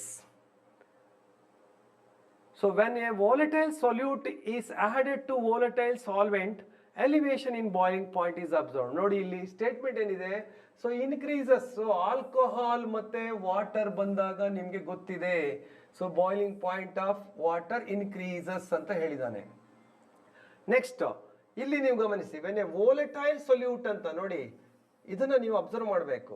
Non volatile solute ಇದ್ದಾಗ ಮಾತ್ರ ಅದು ಕಾಲಿಗೇಟಿವ್ ಪ್ರಾಪರ್ಟಿಯನ್ನು ನೀವು ಅಬ್ಸರ್ವ್ ಮಾಡ್ಕೋಬಹುದು. ಸೊ ಆನ್ಸರ್ ಯಾವ್ದಿರ್ಬೋದು ನೋಡ್ಕೊಳ್ಳಿ. ಸಿಕ್ಸ್ತ್ ಡಿಗೆ ಹೋಗಿದೆ. ಯಾಕೆ ಡಿಗೆ? ಬಿಕಾಸ್ ನೀವು ಅಸರ್ಷನ್ ಅನ್ನು ಅಬ್ಸರ್ವ್ ಮಾಡಿ, ಯಾವುದು ಸರಿ ಯಾವುದು ತಪ್ಪು ಅಂತ. ಎರಡನೇದು ತಪ್ಪಾಗಿದೆ, ಸೊ ಹಾಗಾಗಿ ಅದನ್ನು ಡಿ ಆಪ್ಷನ್ಗೆ ಕೊಟ್ಟಿದ್ದಾನೆ. ಓಕೆ, ದೆನ್ ಸೆವೆಂತ್ ಒನ್ಗೆ ಹೋಗೋಣ. So when NaCl is added to water, a depression in freezing point is observed. ಇದು ಕರೆಕ್ಟ್ ಆಗಿದೆ. Next, the lowering of vapour pressure of a solution causes depression in freezing point. ಇದು ಸರಿ ಇದೆಯಾ ತಪ್ಪಿದೆಯಾ ಅಂತ ನೀವು observe ಮಾಡಿ, ನಿಮಗೆ ಕಾನ್ಸೆಪ್ಟ್ ಐಡಿಯಾ ಇದೆ. ಲೋಯರಿಂಗ್ ಆಫ್ ವೇಪರ್ ಪ್ರೆಷರ್ ಏನು ಮಾಡುತ್ತೆ? So depression in freezing point ಎರಡೂ ಕೂಡ ಸರಿಯಾಗಿರ್ಬೋದು. ನೋಡಿ ಕರೆಕ್ಟ್ ಆಗಿದೆಯಾ? ನೋಡಿ ಆನ್ಸರ್ ಎ ಆಗಿದೆ, ಕರೆಕ್ಟ್ ಆಗಿದೆ. ನಿಮಗೆ ಅಲ್ಲಿ ಕಾಣಿಸ್ತಾ ಇದೆ, ನೀವು ಕ್ವಶನ್ ಪೇಪರ್ ನಿಮಗೆ ನಿಮ್ಮ ಕೈಯಲ್ಲಿದೆ. ಸೊ ಹಾಗಾಗಿ ನೀವು ಅದನ್ನು ಫಾಸ್ಟಾಗಿ ವರ್ಕ್ ಮಾಡ್ಬೋದು ಅನ್ಕೋತೀನಿ. ಬೇಕಿದ್ರೆ ಇದರಲ್ಲಿ ಸ್ವಲ್ಪ ಒಂದೆರಡು ನಿಮಿಷ ಬಿಡ್ತೇನೆ, ಬೇಕಾದ್ರೆ ನೋಡಿ ಥಿಂಕ್ ಮಾಡಿ ಆನ್ಸರನ್ನು. Next will move on to next question. So when a solution is separated from the pure solvent by a semi-permeable membrane, the solvent molecules pass through it from the pure solvent side to the solution side. ನೋಡಿ ಇಲ್ಲಿ solvent side ಅಂದಾಗ ಇದು lower concentration. ನೋಡಿ lower concentration, ಇದು ಸೊಲ್ಯೂಟ್ನ ಆಧಾರದ ಮೇಲೆ ನೆನ್ಪಿಟ್ಕೊಳ್ಳಿ. Concentration ಯಾವಾಗಲೂ ಆಗಲೇ ನಾನು ಹೇಳಿದೆ, ಸೊಲ್ಯೂಟ್ನ ಆಧಾರದ ಮೇಲೆ ಕಾನ್ಸಂಟ್ರೇಷನ್ ಹೇಳೋದು. ಸೊ ಲೋಯರ್ ಸೈಡ್ ಇಂದ ಹೈಯರ್ ಕಾನ್ಸಂಟ್ರೇಷನ್ ಸೈಡು ನೋಡಿ ಅಬ್ಸರ್ವ್ ಮಾಡ್ಕೊಳ್ಳಿ. ಇದು ಸೊಲ್ಯೂಟ್ ಇಲ್ಲಿ ಹೈಯರ್ ಕಾನ್ಸಂಟ್ರೇಷನ್ ಇರುತ್ತೆ ಇಲ್ಲಿ. ಸೊ ಲೋಯರ್ ಕಾನ್ಸಂಟ್ರೇಷನ್ ಇರೋದು ಸಾಲ್ವೆಂಟ್, ಪ್ಯೂರ್ ಸಾಲ್ವೆಂಟ್ ಇದ್ದಾಗ ಸೊಲ್ಯೂಟ್ ಇಲ್ಲ ಅಂತಾನೆ ಹೇಳ್ಬೋದು ನಾವು ಒಂದು ರೀತಿಯಲ್ಲಿ. ಸೊ ಆದ್ರೂ ಇದೆ ಅಂತ ಎಣಿಸ್ಕೊಳ್ಳಿ, lower concentration to higher concentration. So it is called as osmosis, ನಿಮ್ಗೆ ಗೊತ್ತಿದೆ. ಸೊ ಇದು ಆಸ್ಮೋಸಿಸ್ ಅಂತ ಕನ್ಸಿಡರ್ ಆಗುತ್ತೆ. ಸೊ ಅದರ ಪ್ರಕಾರ ಈಗ ಎರಡು ರೀಸನ್ ನೋಡೋಣ. Diffusion of solvent occurs from a region of high concentration to, ನೋಡಿ ಇದು ರಾಂಗ್ ಆಯ್ತು. ಈಗ high concentration to low concentration of solution. ನೋಡಿ ಇಲ್ಲಿ ಕಾನ್ಸಂಟ್ರೇಷನ್ ಅಂದಾಗ ಸೊಲ್ಯೂಟ್ನ ಕಾನ್ಸಂಟ್ರೇಷನ್ ಮಾತ್ರ ಕನ್ಸಿಡರ್ ಮಾಡಬೇಕು. ನಾವು ಇಲ್ಲಿ ಕನ್ಫ್ಯೂಷನ್ ಆಗೋದು ಯಾಕೆ ಅಂದರೆ, ನೀವು ಫಸ್ಟ್ ಇಯರ್ನಲ್ಲೋ ಅಥವಾ ಸೆಕೆಂಡ್ ಇಯರ್ನಲ್ಲೋ ಬಯಾಲಜಿಯಲ್ಲಿ ಅವ್ರೇನು ಮಾಡ್ತಾರೆ, ವಾಟರ್ ಒಂದೇ ಸಾಲ್ವೆಂಟ್ ಅವರಿಗೆ. ಸೊ ಹಾಗಾಗಿ ವಾಟರ್ನ ಮೂವ್ಮೆಂಟ್ ಆದಾಗ ಹೈಯರ್ ಕಾನ್ಸಂಟ್ರೇಷನ್ ಆಫ್ ಸಾಲ್ವೆಂಟ್ ಅಂತ ತಗೊಳ್ತಾರೆ ಅವರು. ಕನ್ಫ್ಯೂಷನ್ ಆಗೋದು ಇಲ್ಲಿ ಮಕ್ಕಳಿಗೆ. ಸೊ ಹಾಗಾಗಿ ಅದನ್ನು ಅಬ್ಸರ್ವ್ ಮಾಡಿ. ಕೆಮಿಸ್ಟ್ರಿಯಲ್ಲಿ ನಾವು ಕಾನ್ಸಂಟ್ರೇಷನ್ ಅಂತ ತೆಗೆದುಕೊಂಡಾಗ ಸೊಲ್ಯೂಟ್ನ ಕಾನ್ಸಂಟ್ರೇಷನ್ ಆಧಾರದ ಮೇಲೆ ಲೋಯರ್ ಟು ಹೈಯರ್ ಕಡೆಗೆ ಮೂವ್ ಆದರೆ that is called osmosis. But ಇದು ರಾಂಗ್ ಆಯಿತು. ಏನಾಯಿತು? So high concentration of solution to low concentration of the solution. So ಇದು ಆಗಲ್ಲ, ಸೊಲ್ಯೂಷನ್ ಕಡೆಯಿಂದ ಸಾಲ್ವೆಂಟ್ ಮೂವ್ ಆಗಲ್ಲ. ಸೊ ಇದು ಹಾಗಾಗಿ ಇದು ರೀಸನ್ ಕರೆಕ್ಟ್ ಇದಕ್ಕೆ ಅಲ್ಲ. ಸೊ ಹಾಗಾಗಿ ನೋಡಿ ಅಲ್ಲಿ ಸ್ಟೇಟ್ಮೆಂಟ್ ಏನು ಕೊಟ್ಟಿದ್ದಾರೆ, ಸಿ ಕೊಟ್ಟಿದ್ದಾರೆ. ಸೊ ಹಾಗಾಗಿ ಇದು ಆಗ್ತಾ ಇಲ್ಲ. Okay, next low concentration of oxygen in the blood and tissues of the people. Sorry, ಈಗ ಅಸೆಷನ್ ರೀಸನ್ ಮುಗೀತು ಅಂತ ಕಾಣುತ್ತೆ. ಒಂದು ನಿಮಿಷ. ಎಸ್ ಮುಗೀತು. 8ನೇ ಕ್ವಶನ್ ಆಗಿದೆ. Then we move on to next question. Next MCQಗೆ ಹೋಗೋಣ. ಓಕೆ, ನಿಮಗೆ ರೀಸನ್ ಎಲ್ಲ ಗೊತ್ತಾಗಿದೆ. So assertion is correct but reason is wrong statement ಅಂತ ಬಂತು ಸಿ ಅಂತ ಕೊಟ್ಟಾಗ, ಅದನ್ನು ಅಬ್ಸರ್ವ್ ಮಾಡಿ. Next move on to MCQ ಹೋಗೋಣ. Low concentration of oxygen in blood and tissues of people living at high altitude. High altitude ಏನಾಗಿರುತ್ತೆ? So low pressure ಇರುತ್ತೆ. Atmosphere pressure low ಆದಾಗ ಏನಾಯಿತು? ಸೊ ಇಲ್ಲಿ ಲೋ ಅಟ್ಮಾಸ್ಫಿಯರ್ ಪ್ರೆಷರ್ ಆಗಿರೋದ್ರಿಂದ ಅಲ್ಲಿ ಏನಾಗುತ್ತೆ, pressure ಜಾಸ್ತಿ ಇದ್ರೆ ಮಾತ್ರ dissolution of gas takes place. So ಅದರ ಪ್ರಕಾರ ಅಲ್ಲಿ ಹೈ ಆಲ್ಟಿಟ್ಯೂಡ್ ಘಟ್ಟ ಪ್ರದೇಶಗಳಂತ ನೀವು ಎಣಿಸ್ಕೋಬಹುದು ಬೇಕಾದ್ರೆ. ಸೊ ಘಟ್ಟದಲ್ಲಿರುವ ವ್ಯಕ್ತಿಗಳು ಸ್ವಲ್ಪ ಅವ್ರು ಯೂಶ್ವಲಿ, ಯಾಕಂದ್ರೆ ನಾನು ಕೂಡ ಘಟ್ಟದಲ್ಲಿ ಇದ್ದವನು, ಅಲ್ಲಿ ಏನಾಗುತ್ತೆ, ಅಲ್ಲಿನ ವಾತಾವರಣಕ್ಕೆ ಸರಿಯಾಗಿ ಸ್ವಲ್ಪ ಡಿಮ್ ಇರ್ತಾರೆ. ಅಂದರೆ ಸಡನ್ನಾಗಿ ಥಿಂಕಿಂಗ್ ಬರಲ್ಲ ಫಾಸ್ಟಾಗಿ. ಅದೇ ಉಡುಪಿ ಮತ್ತು ಮಂಗಳೂರು ಜಿಲ್ಲೆ, ಕರಾವಳಿ ಜಿಲ್ಲೆಯವರು ಇಲ್ಲಿ ಅಟ್ಮಾಸ್ಫಿಯರ್ ಪ್ರೆಷರ್ ಜಾಸ್ತಿ ಇರೋದ್ರಿಂದ ಫಾಸ್ಟ್ ಥಿಂಕಿಂಗ್ ಇರ್ತಾರೆ, ಹಾಗಾಗಿ ಚುರುಕಿದ್ದಾರೆ ಇಲ್ಲಿನ ಜನ. ಸೊ ಅದನ್ನು ಕೂಡ ನೀವು ಅಬ್ಸರ್ವ್ ಮಾಡ್ಬೋದು. ಇಲ್ಲಿ ಲೋ ಅಟ್ಮಾಸ್ಫಿಯರ್ ಪ್ರೆಷರ್ ಅಲ್ಲಿರೋದ್ರಿಂದ ಸೊ ಅಲ್ಲಿ ಡಿಸಲ್ಯೂಷನ್ ಆಫ್ ಗ್ಯಾಸ್ ಬ್ಲಡ್ಡಲ್ಲಿ ಕೂಡ ಸರ್ಕ್ಯುಲೇಷನ್ ಸ್ಲೋ ಇರುತ್ತೆ, ಹಾಗಾಗಿ ಆ ರೀತಿ ನಡಿಕೊಳ್ತದೆ. ಓಕೆ, ಇದು ಕೂಡ ಸೈಂಟಿಫಿಕ್ ರೀಸನ್ ಅಂತ ಹೇಳ್ಬೋದು ನಾವು. Okay, next on dissolving sugar in water at room temperature, solution feels cool to touch, under which the following cases dissolution of sugar will be most rapid. ಇದು ಫಸ್ಟ್ ಥಿಂಕಿಂಗ್ ನೀವೇನು ಮಾಡಬೇಕು ಅಂದರೆ, ಈ question ಮಾತ್ರ ನಿಮಗೆ ಕನ್ಫ್ಯೂಷನ್ ಮಾಡಲಿಕ್ಕೆ ಕೊಟ್ಟಿದ್ದಾರೆ, ಬಿಟ್ಟರೆ ಬೇರೆ ಏನಿಲ್ಲ ಇದರಲ್ಲಿ. ಸೊ ಕೂಲ್ ಟು ಟಚ್ ಅಂದರೆ ನೀವೇನು ಮಾಡಬೇಕು, ಇಟ್ ಈಸ್ ಎಂಡೋಥರ್ಮಿಕ್ ರಿಯಾಕ್ಷನ್ ಅಂತ ನಿಮಗೆ ಅಬ್ಸರ್ವ್ ಮಾಡಿದ್ದಾರೆ. ನೀವು ಪ್ರಾಕ್ಟಿಕಲ್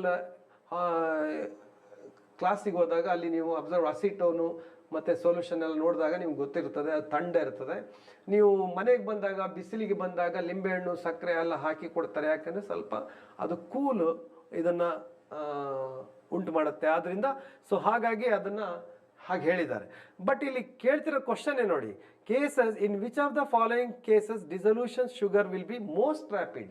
ನೋಡಿ ಇಲ್ಲಿ ಗೊತ್ತಾ, ಕ್ರಿಸ್ಟಲ್ಸ್ ಇನ್ ಕೋಲ್ಡ್ ವಾಟರ್ನಲ್ಲಿ ಡಿಸಾಲ್ವ್ ಆಗ್ಲಿಕ್ಕೆ ಸಾಧ್ಯ ಇಲ್ಲ. ಸೊ ಶುಗರ್ ಕ್ರಿಸ್ಟಲ್ಸ್ ಇನ್ ಹಾಟ್ ವಾಟರ್ ಡಿಸಾಲ್ವ್ ಆಗುತ್ತೆ.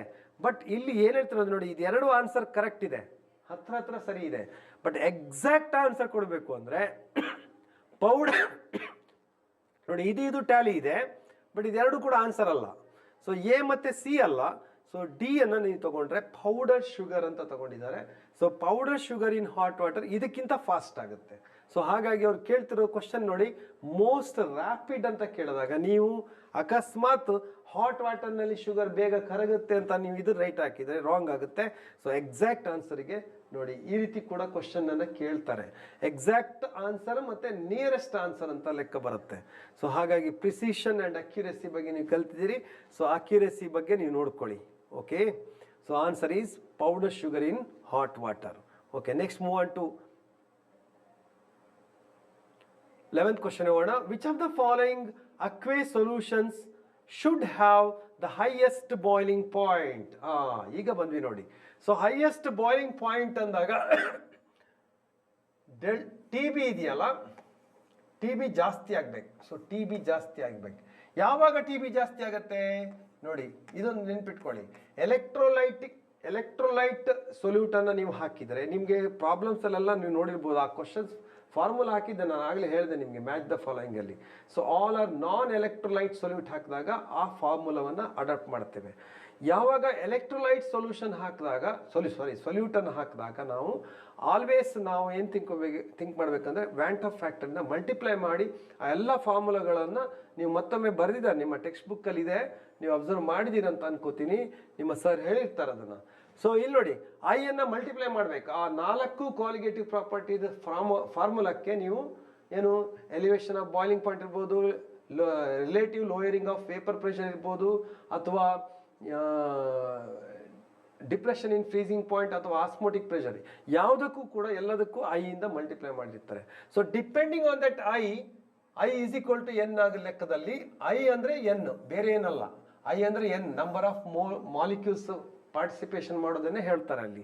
ಸೊ ಹಾಗಾಗಿ ಐ ಅನ್ನ ಎನ್ ಅಂತ ತಗೊಂಡ್ರೆ, ಸೊ ಐ ಇಲ್ಲಿ ಏನಾಗುತ್ತೆ, ಐ ಅಥವಾ ಎನ್ ಇನ್ಕ್ರೀಸಸ್ ಆದಾಗ, ನಂಬರ್ ಆಫ್ ಮಾಲಿಕ್ಯೂಲ್ಸ್ ಇನ್ಕ್ರೀಸ್ ಆದಾಗ ಟಿ ಬಿ ಆಟೋಮೆಟಿಕಲಿ ಇನ್ಕ್ರೀಸ್ ಆಗುತ್ತೆ. ಈ ಫಾರ್ಮುಲಾ ನೆನ್ಪಿಟ್ಕೊಳ್ಳಿ, ಐ ಗ್ರೇಟರ್ ಇನ್ಕ್ರೀಸಿಂಗ್ ಅಂತ ಮೇಲ್ಗಡೆ ಅಪ್ವರ್ಡ್ ಡೈರೆಕ್ಷನ್ ತೋರಿಸಿದ್ರೆ, ಸೊ ದೆನ್ ಇಟ್ ಈಸ್ ನಿಮಗೆ ಗೊತ್ತಾಗತ್ತೆ. ಇಲ್ಲಿ NaOH ಅನ್ನು ಹೇಗೆ ಬರೀತಾರೆ, 2 ಮಾಲಿಕ್ಯೂಲ್ ಬರುತ್ತೆ. ನೋಡಿ ಇಲ್ಲಿ ಕಾನ್ಸಂಟ್ರೇಷನ್ ಸೇಮ್ ಇದೆ, ಅದನ್ನ ಅಬ್ಸರ್ವ್ ಮಾಡ್ಬೇಕು ನೀವು, 1.0 m ಅಂತ. ಸೊ ಹಾಗಾಗಿ ಕಾನ್ಸಂಟ್ರೇಷನ್ ಸೇಮ್ ಇದೆ, ಎಲ್ಲ ಐಸೋಟೋನಿಕ್ ಅಂತಾನೆ ಕನ್ಸಿಡರ್ ಮಾಡ್ಬೋದು ನೀವು. ಅದರ ಪ್ರಕಾರ ಏನಾಗುತ್ತೆ, NaOH Na plus OH minus ಅಂತ ತಗೊಂಡ್ರೆ, ಸೊ 2 ಮಾಲಿಕ್ಯೂಲ್, ಒಂದು Na+ ಮಾಲಿಕ್ಯೂಲ್, ಇನ್ನೊಂದು 2 ಆಗುತ್ತೆ. ಇಲ್ಲಿ number of molecules n is equal to 2 ಅಂತ ತಗೊಳ್ಬೇಕು ನಾವು. ಇಲ್ಲಿ n is equal to ಏನಾಗುತ್ತೆ, 2Na. ನೋಡಿ ಇಲ್ಲಿ 2Na plus 1, so 3, n is equal to 3 ಆಗುತ್ತೆ.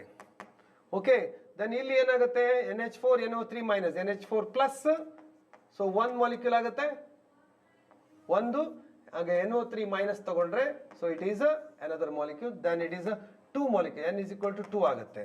ಸೊ ಎಲ್ಲಿ ಜಾಸ್ತಿ ಇದೆ ನೋಡ್ಕೊಳ್ಳಿ, NO3 ಮೈನಸ್ K ಪ್ಲಸ್, ನೋಡಿ 1 plus 1, then it is equal to 2. So ಯಾವುದ್ರಲ್ಲಿ ಜಾಸ್ತಿ ಇದೆ, ಸೊ ಯಾವುದರಲ್ಲಿ ಜಾಸ್ತಿ ಮಾಲಿಕ್ಯೂಲ್ ಇದೆ ಅದರಲ್ಲಿ ಜಾಸ್ತಿ ಹೈಯೆಸ್ಟ್ ಬಾಯ್ಲಿಂಗ್ ಪಾಯಿಂಟ್ ಇದ್ದೇ ಇರುತ್ತೆ. ಸೊ ಅದರ ಪ್ರಕಾರ ಇದೆಲ್ಲವೂ ಕೂಡ ಎಲೆಕ್ಟ್ರೋಲೈಟ್ಸ್ ಅಂತ ಕರಿಬಹುದು ನಾವು. ಎಲೆಕ್ಟ್ರೋಲೈಟಿಕ್ ಸೊಲ್ಯೂಟ್ ಅಂತ ಕರೆಯೋದು, ಅಥವಾ ಎಲೆಕ್ಟ್ರೋಲೈಟ್ಸ್ ಅಂತ ಕರೆದ್ರು ಓಕೆ. ನೆಕ್ಸ್ಟ್ ಮೂವ್ ಆನ್ ನೋಡಿ, answer is 1.0 m Na2SO4. Okay, next question. So in comparison to a 0.01 m solution of glucose, the depression in freezing point of a 0.01 m MgCl2, ನೋಡಿ ಇಲ್ಲಿ ಇದು ನಾನ್ electrolyte. So ಇಲ್ಲಿ I ಬರಲ್ಲ. ಯಾವಾಗ electrolyte ಬಂತು ಅದಕ್ಕೆ equal, ನೋಡಿ ಇಲ್ಲಿ ಕಾನ್ಸಂಟ್ರೇಷನ್ ಐಸೋಟೋನಿಕ್ ಮಾಡಿದ್ದಾರೆ ನೋಡಿ, 0.01 m 0.01 m. ಸೊ ಹಾಗಾಗಿ ನೀವೇನ್ ಮಾಡಬೇಕು, ಇಟ್ ಇಸ್ ಈಕ್ವಲ್ ಟು ಇಲ್ಲಿ ಎಷ್ಟು ಮಾಲಿಕ್ಯೂಲ್ ಬರುತ್ತೆ ಅದನ್ನು ಮಲ್ಟಿಪ್ಲೈ ಮಾಡಿದ್ರೆ ಆಯ್ತು ಅಷ್ಟೇ. ಸೊ ಇಲ್ಲಿ ನೋಡಿ 3 ಮಾಲಿಕ್ಯೂಲ್ ಇದೆ ನೋಡಿ, Mg2 ಪ್ಲಸ್ ಪ್ಲಸ್ 2Cl ಅಂತ ತಗೊಂಡ್ರೆ, ಸೊ 1 mg ಅಂತ ತಗೊಂಡ್ರೆ mg ಪ್ಲಸ್ ಅಂತ ತಗೊಂಡು ಅದು 2 ಅನ್ನು ಸೇರಿಸಿ 3 ಮಾಲಿಕ್ಯೂಲ್ಸ್ ಆಗುತ್ತೆ. ಸೊ ಹಾಗಾಗಿ ಐ ಇಂದ ಮಲ್ಟಿಪ್ಲೈ ಮಾಡಬೇಕು ಎಲ್ಲ ಫಾರ್ಮುಲಕ್ಕೆ, ಗೊತ್ತಾಗ್ತದೆ ನಿಮಗೆ. So depression in freezing point ಅಂದರೆ ಡೆಲ್ಟಾ TF ಅಂತ ತಗೊಂಡ್ರೆ is equal to directly proportional to KF ಅಂತ is equal to KF into M ಅಂತ ತಗೊಂಡ್ರೆ ಐ ಇಂದ ಮಲ್ಟಿಪ್ಲೈ ಮಾಡಿದಾಗ ಸೊ ಅಬೌಟ್ 3 ಟೈಮ್ಸ್ ಅದು ಜಂಪ್ ಆಗಿರುತ್ತೆ. ಸೊ ಇಲ್ಲಿ ನೀವು ಅಬ್ಸರ್ವ್ ಮಾಡ್ಕೋಬೇಕಾಗುತ್ತೆ, 3 ಮಾಲಿಕ್ಯೂಲ್ಸ್ ಜಾಸ್ತಿ ಆದರೆ ಅಬೌಟ್ 3 ಟೈಮ್ಸ್ ಅಂತ ಹೇಳಿ ಅದರ ಕನ್ಸಿಡರೇಷನ್ನಲ್ಲಿ ನೀವು ಮಾಲಿಕ್ಯೂಲ್ಸ್ 3 ಟೈಮ್ಸ್ ಜಂಪ್ ಆಗುತ್ತೆ ನೋಡಿ. ಅಲ್ಲಿ ಮಾಲಿಕ್ಯೂಲ್ನ ಆಧಾರದ ಮೇಲೆ ನಾವು ಕ್ವಶನನ್ನು ಆನ್ಸರ್ ಮಾಡ್ಬೋದು. 3 ಟೈಮ್ಸ್ ಆಗುತ್ತೆ. Next question move on to so value of Henry's constant KH. ಇದು ನಿಮ್ಗೆ ಗೊತ್ತಿದೆ.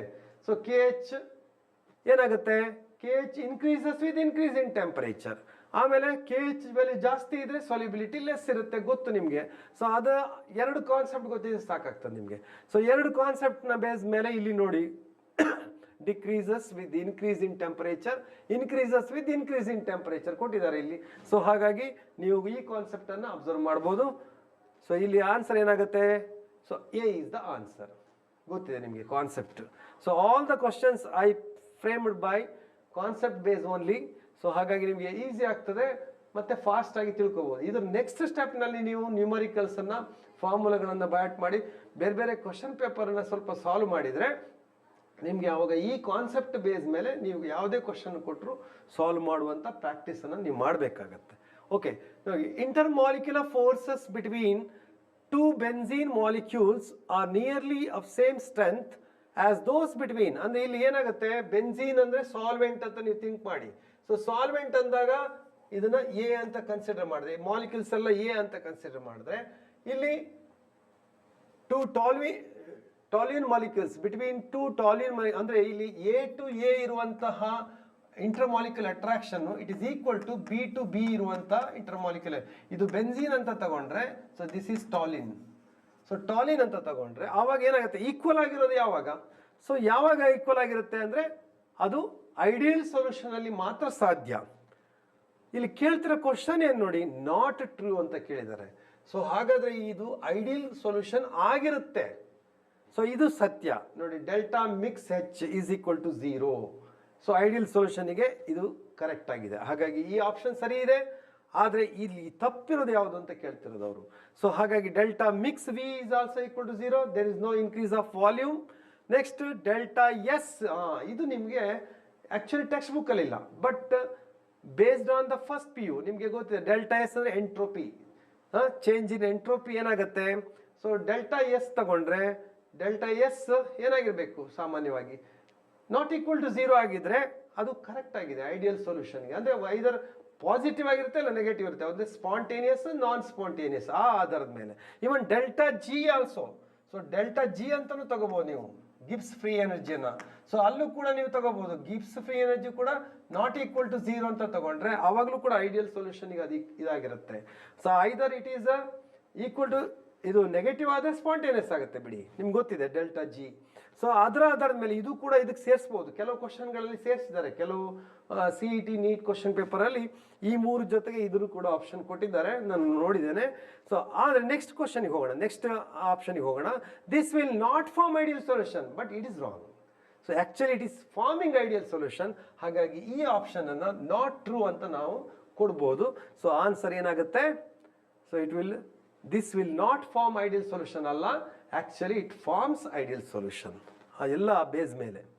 So A interaction and B equal to B ಇಂಟರಾಕ್ಷನ್ಗೆ ಈಕ್ವಲ್ ಆದಾಗ ಅದು ಆಗಿರುತ್ತೆ. Okay, next isotonic solution must have the same. ನೋಡಿ ಐಸೋಟೋನಿಕ್ ಅಂದಾಗ ನೋಡಿ ಸೊಲ್ಯೂಟ್ ಇರುತ್ತಾ, ಇಲ್ಲ, ರಾಂಗ್. ಡೆನ್ಸಿಟಿ ಇರುತ್ತಾ, ಇಲ್ಲ, ಇದು ಕೂಡ ನಾವು ಕಲ್ತಿಲ್ಲ ಅಥವಾ ನಮ್ಗೆಲ್ಲಿ ಕಾನ್ಸೆಪ್ಟಲ್ಲಿ ಬಂದಿಲ್ಲ. ನೀವು ಅರ್ಥ ಮಾಡ್ಕೋಬೇಕಿದು, ಸಿಂಪಲ್ ಕ್ವಶನ್ ಇದು. So elevation in boiling point, yes, isotonic solution ಅಲ್ಲಿ ಸೇಮ್ ಎಲಿವೇಶನ್ ಇನ್ ಅಂದರೆ ಎಲ್ಲ ಕಾಲಿಗೇಟಿವ್ ಪ್ರಾಪರ್ಟಿ ಸೇಮ್ ಇದ್ದೇ ಇರುತ್ತೆ. ಹಾಗಾಗಿ ಅದರ ಆಧಾರದ ಮೇಲೆ elevation in boiling point same ಇದ್ದೇ ಇರ್ತದೆ. ಒಂದೇ ಒಂದು ಕಾಲಿಗೇಟಿವ್ ಪ್ರಾಪರ್ಟಿ ಕೊಟ್ಟಿದ್ದಾರೆ, ಅಂದರೆ ಎಲ್ಲದೂ ಇರ್ತದೆ. ಸೊ ಅದರಲ್ಲಿ ಒಂದು ಪ್ರಾಪರ್ಟಿ ಸರಿಯಾಗಿದೆ. ದ ಆಪ್ಷನ್ ಈಸ್ ಸೇಮ್ ಬರೋದು ಯಾವುದು ಅಂತ ನೀವು ನೋಡ್ಕೋಬಹುದು, elevation in boiling point. Next ಕ್ವಶನ್ಗೆ ಹೋಗೋಣ, 16ನೇದು.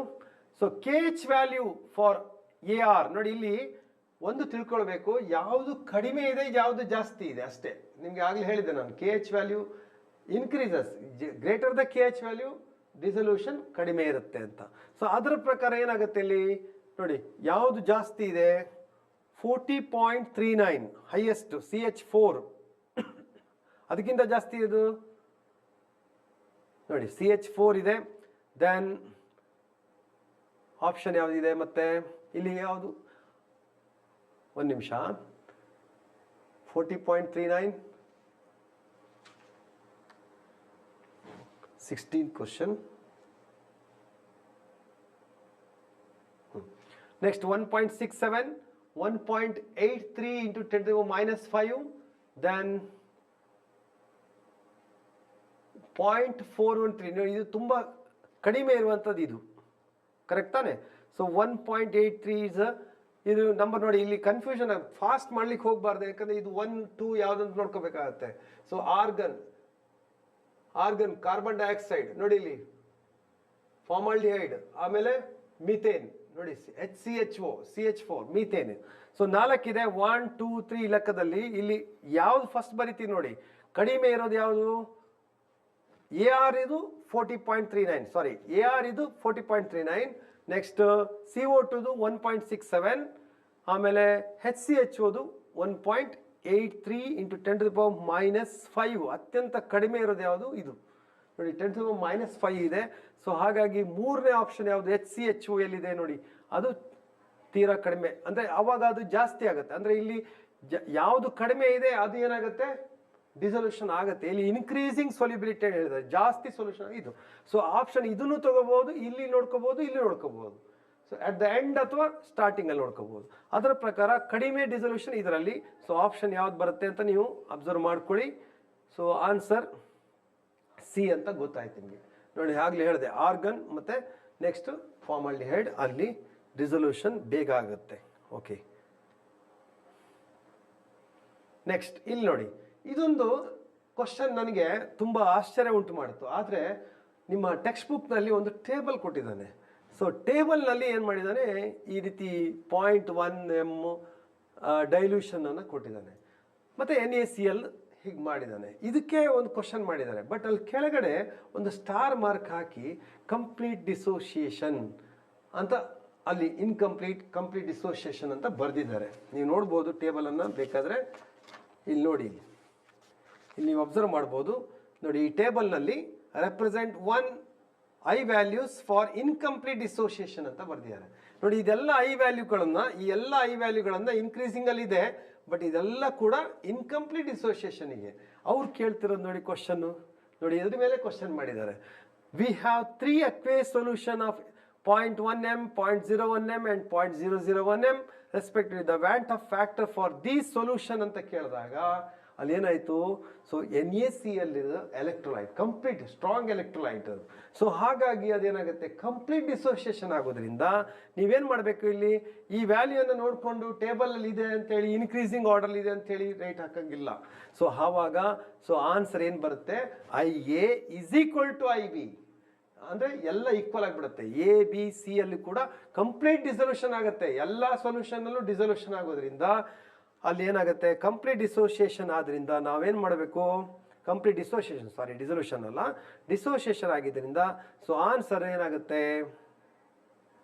ಒಂದು ನಿಮಿಷ, answer is IA is equal to IB is equal to IC ಅಂತ ತಗೋಬೇಕು. ವ್ಯಾಂಟ್ ಆಫ್ ಫ್ಯಾಕ್ಟರ್ ಈಕ್ವಲ್ ಆಗ್ತದೆ ಅಂತ. ಸೊ ಅಲ್ಲಿ ಅದನ್ನು ನೀವು ಗಮನಿಸಬೇಕು. ಇದು ನಾನು ಒಂದು 2 ಕ್ವಶನ್ ಪೇಪರ್ನಲ್ಲಿ ಇದೆ, ಅದನ್ನು ಅದಾದಮೇಲೆ ಇದು ತಗೊಂಡೆ ಕ್ವಶನನ್ನು. ಓಕೆ, ನೆಕ್ಸ್ಟ್ ನೀವು ಕೂಡ ಹಾಗೆ ಬೇರೆ ಬೇರೆ ಕ್ವಶನ್ ಪೇಪರು ಮತ್ತು ಎಕ್ಸಾಂಪ್ಲರ್ನ ಫಸ್ಟ್ ಮಾಡಬೇಕು. ಆವಾಗ ನಿಮಗೆ ಕಾನ್ಸೆಪ್ಟ್ ಅರ್ಥ ಆಗುತ್ತೆ ಚಾಪ್ಟ್ರಿಂದು. ಒಂದು ವೇಳೆ ಅರ್ಥ ಆಗಿಲ್ಲ ನಿಮ್ಮ ಸರ್ ಹತ್ರ ಕೇಳ್ಬೋದು, ಮೇಡಮ್ ಹತ್ರ, ಸರ್ ಹತ್ರ ಕೇಳ್ಬೋದು. ಕೇಳ್ಕೊಂಡಾಗ ಏನಾಗುತ್ತೆ, ಆ ಕಾನ್ಸೆಪ್ಟ್ ನಿಮಗೆ ಕ್ಲಿಯರ್ ಆಯ್ತು ಅಂದರೆ ನೀವು ಕ್ವಶನ್ಗಳನ್ನು ಚಾಪ್ಟರ್ ವೈಸ್ ಬಿಡಿಸ್ತಾ ಹೋಗ್ಬೇಕು. ಆವಾಗ ನಿಮಗೆ CET ಮತ್ತು NEETನಲ್ಲಿ ಹೆಲ್ಪ್ ಆಗುತ್ತೆ. Next move on to 4 litre of ನೋಡಿ, 4 ಲೀಟರ್ ಆಫ್ 0.02 m ನೋಡಿ. ಈ ಸ್ಟೇಟ್ಮೆಂಟನ್ನು ಕರೆಕ್ಟ್ ನೋಡ್ಕೊಳ್ಳಿ. 4 litre of 0.02 m aqueous solution of NaCl was diluted by adding 1 liter of water. ನಿಮಗೆ ಒಂದು ಕ್ವಶನ್, ನನಗೆ ಒಂದು ಟ್ರೈನಿಂಗ್ನಲ್ಲಿ ಒಂದು ಕ್ವಶನ್ ಕೇಳಿದರು, ಎಲ್ಲ ಲೆಕ್ಚರ್ಸಿಗೆ ಸಾಮಾನ್ಯ ಗೊತ್ತಿದೆ, ಎಲ್ಲರಿಗೂ ಕಾನ್ಸೆಪ್ಟ್ ಗೊತ್ತಿರುತ್ತೆ, ಎಲ್ಲ ಕೆಮಿಸ್ಟ್ರಿ ಗೊತ್ತಿದೆ. ಬಟ್ ಸ್ಟೂಡೆಂಟ್ಸಿಗೆ ಒಂದು 9th ಸ್ಟ್ಯಾಂಡರ್ಡ್ನಲ್ಲಿ ಬರುವಂಥ ಕ್ವಶನ್ ಇದು. ಅಂದರೆ 1 ಲೀಟರ್ ವಾಟರ್ನಲ್ಲಿ ಎಷ್ಟು ಮಾಲಿಕ್ಯೂಲ್ಸ್ ಅಣುಗಳಿರ್ತವೆ ಅಂತ ಕೇಳ್ತಾರೆ ಒಂದು ಕ್ವಶನ್. ನೀವು 9th ಸ್ಟ್ಯಾಂಡರ್ಡ್ ಅಥವಾ 8th ಸ್ಟ್ಯಾಂಡರ್ಡ್ ಟೆಕ್ಸ್ಟ್ ಬುಕ್ ತೆಗೆದ್ರೆ ಅದರಲ್ಲಿ ಇದೆ. ಸೊ ಮೋಲ್ಸ್ನ ಕಾನ್ಸೆಪ್ಟನ್ನು ಆವಾಗಲೇ ಕೊಟ್ಟಿದ್ದಾರೆ. ಆದರೆ ನಾವೇನು ಮಾಡ್ತೀವಿ, ಆವಾಗ ಕೆಮಿಸ್ಟ್ರಿ ಅಂದ್ರೇನು, ಫಿಸಿಕ್ಸ್ ಅಂದ್ರೇನು ಅಷ್ಟು ಐಡಿಯಾ ಮಾಡಿ ಓದಿರೋದಿಲ್ಲ. ಬಟ್ ಇಲ್ಲಿ ನಿಮಗೆ ಕಾನ್ಸೆಪ್ಟ್ ಕರೆಕ್ಟ್ ಅರ್ಥ ಆಗ್ತದೆ ನೋಡಿ. ಯಾವತ್ತು ಒಂದು ನೆನ್ಪಿಟ್ಕೊಳ್ಳಿ, 1 ಲೀಟರ್ ಅಂತಂದರೆ 1 ಲೀಟರ್ ಆಫ್ ವಾಟರ್ ಅಂತಂದ್ರು 1 kg ಆಫ್ ವಾಟರ್ಗೆ ಈಕ್ವಲ್ ಆಗಿರುತ್ತೆ. ಯಾಕಂದರೆ density is 1 gram per cm³ ನಲ್ಲಿ equal density. So density of water ತಗೊಂಡ್ರೆ 1 ಗ್ರಾಮ್ ಪರ್ cm³ ಆಗಿರುತ್ತೆ. ಸೊ ಅದರ ಪ್ರಕಾರ ಡೆನ್ಸಿಟಿ ಎಲ್ಲ ವಾಟರ್ ಇಂದ ಸೇಮ್ ಆದ್ರಿಂದ so 1 litre is equal to 1 kg of water ಅಂತ ಯಾವಾಗಲೂ ನೆನ್ಪಿಟ್ಕೊಳ್ಳಿ, ಆಯ್ತಾ.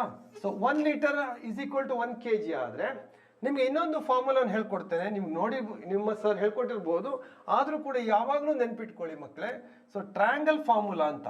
ಸೊ ಟ್ರಯಾಂಗಲ್ ಫಾರ್ಮುಲಾ ಅಂದ್ರೆ ಏನು ನೋಡಿ, ಇಲ್ಲಿ ಟ್ರಯಾಂಗಲ್ ಫಾರ್ಮುಲಾ ಅಂದರೆ ಸೊ ಈ ರೀತಿ ಬರೆದ್ಬಿಟ್ಟು ಸೊ ಇಲ್ಲಿ ಮೋಲ್ಸ್ ಅನ್ನ ಬರೀಬೇಕು. ಈ ಬ್ಲಾಕ್ ಅಲ್ಲಿ ಮೋಲ್ಸ್ ಅಂತ ಬರೆದ್ರೆ ಇದು ಮಾಲಿಕ್ಯುಲರ್ ಮಾಸ್ ಆಗುತ್ತೆ.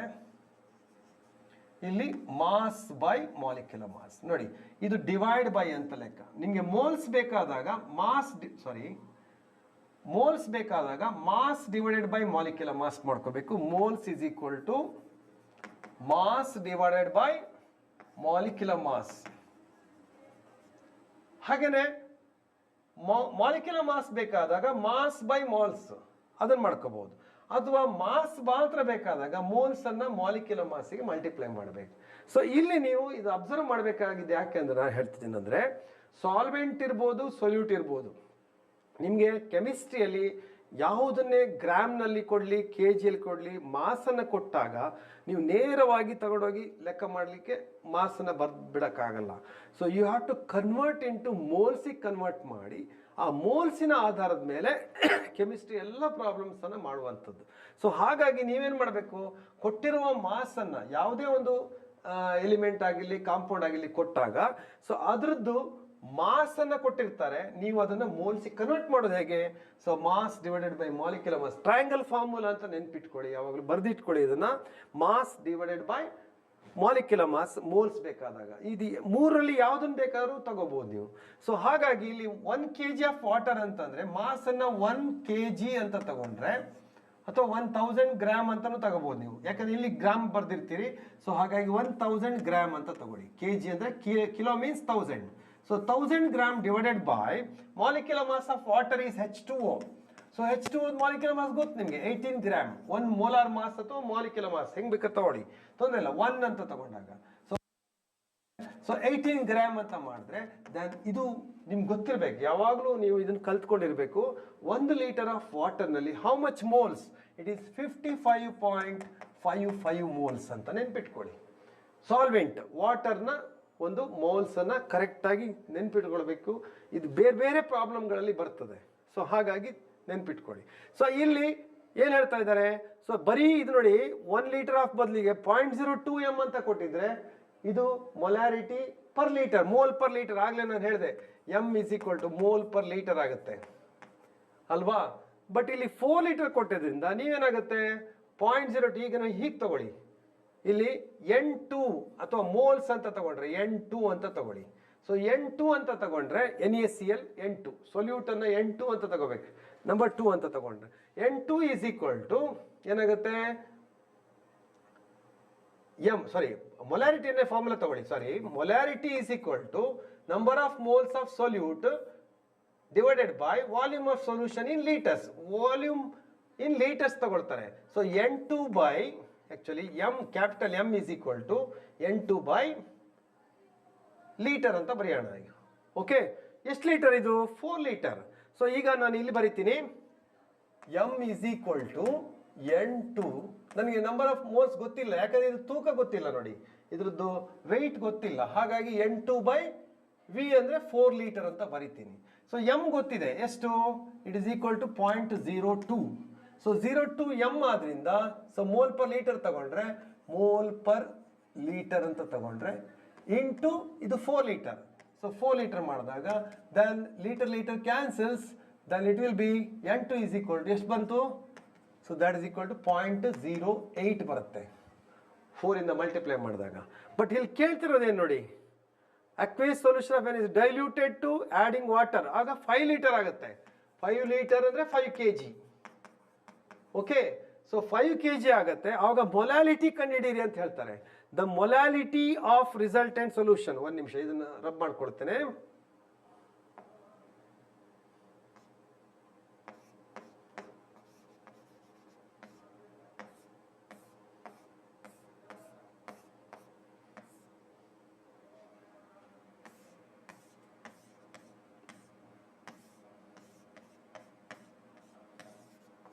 Okay, S. ಈಗ ನೋಡಿ, ನಮ್ಗೆ ಅಲ್ಲಿ ಕೇಳ್ತಿರೋದೇನು? Molality. So what is molality? So M is equal to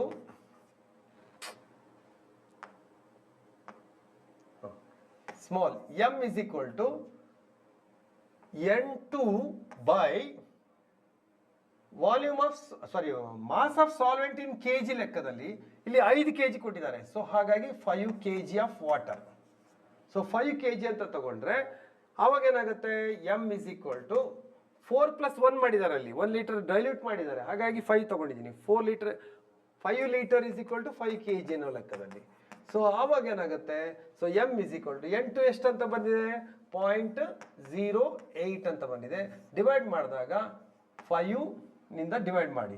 so 5 ನಿಂದ ಡಿವೈಡ್ ಮಾಡೋಕ್ಕಾಗಲ್ಲ, ಇಲ್ಲಿ ನಿಮಗೆ ಕ್ಯಾಲ್ಕುಲೇಟರ್ ಕೊಟ್ಟಿರಲ್ಲ ಅಥವಾ ಬೇರೆ ಯಾವುದೇ ಮೆಟೀರಿಯಲ್ಸ್, ಎಲೆಕ್ಟ್ರಾನಿಕ್ ಮೆಟೀರಿಯಲ್ಸ್ ಇರೋದಿಲ್ಲ ನಿಮ್ಮ ಹತ್ರ. ಸೊ ನೀವು ಅವಾಗ ಏನು ಮಾಡಬೇಕು? ಅಂದಾಜನ್ನು ಮಾಡ್ಕೋಬೇಕಾಗತ್ತೆ. 0.08 ಅಂದಾಗ ಇಲ್ಲಿ 8 ಅಂತ ಮಾಡಿಕೊಂಡು ಮಲ್ಟಿಪ್ಲೈ ಬೈ 100 ಅಂತ ತಗೊಂಡ್ರೆ ಇಲ್ಲಿ 500 ಆಗುತ್ತೆ. ಹೆಚ್ಚಿನವ್ರಿಗೆ ಏನಾಗುತ್ತೆ, ಹಿಂಗೆ ಬಂದ ತಕ್ಷಣ ಮತ್ತೇನು ಡಿವೈಡ್ ಮಾಡೋದು ಅಂತ. ನಾವು ಆ್ಯಕ್ಚುಲಿ ಏನು ಮಾಡ್ತೀವಿ ಅಂತಂದರೆ, ನಮಗೆ ವಾಪಸ್ 4ನೇ ಕ್ಲಾಸು 5ನೇ ಕ್ಲಾಸಿಗೆ ಹೋಗ್ಲಿಕ್ಕೆ ಆಗೋದಿಲ್ಲ, ಮರ್ಯಾದೆ ಅಂತ ಅನ್ಸುತ್ತೆ. ಸೊ ಆ ರೀತಿ ಮರ್ಯಾದೆ ಅಂತ ಅನ್ಸ್ಕೋಬಾರ್ದು. ನಾವೇನು ಮಾಡಬೇಕು? ಅದನ್ನು ಹೀಗೆ ಭಾಗಿಸೋ ಲೆಕ್ಕದಲ್ಲಿ ಮಾಡಿಕೊಂಡು ನೋಡಿ, ಹೀಗೆ ಮಾಡಿಕೊಂಡು ಸೊ ಏನು ಮಾಡಬೇಕು?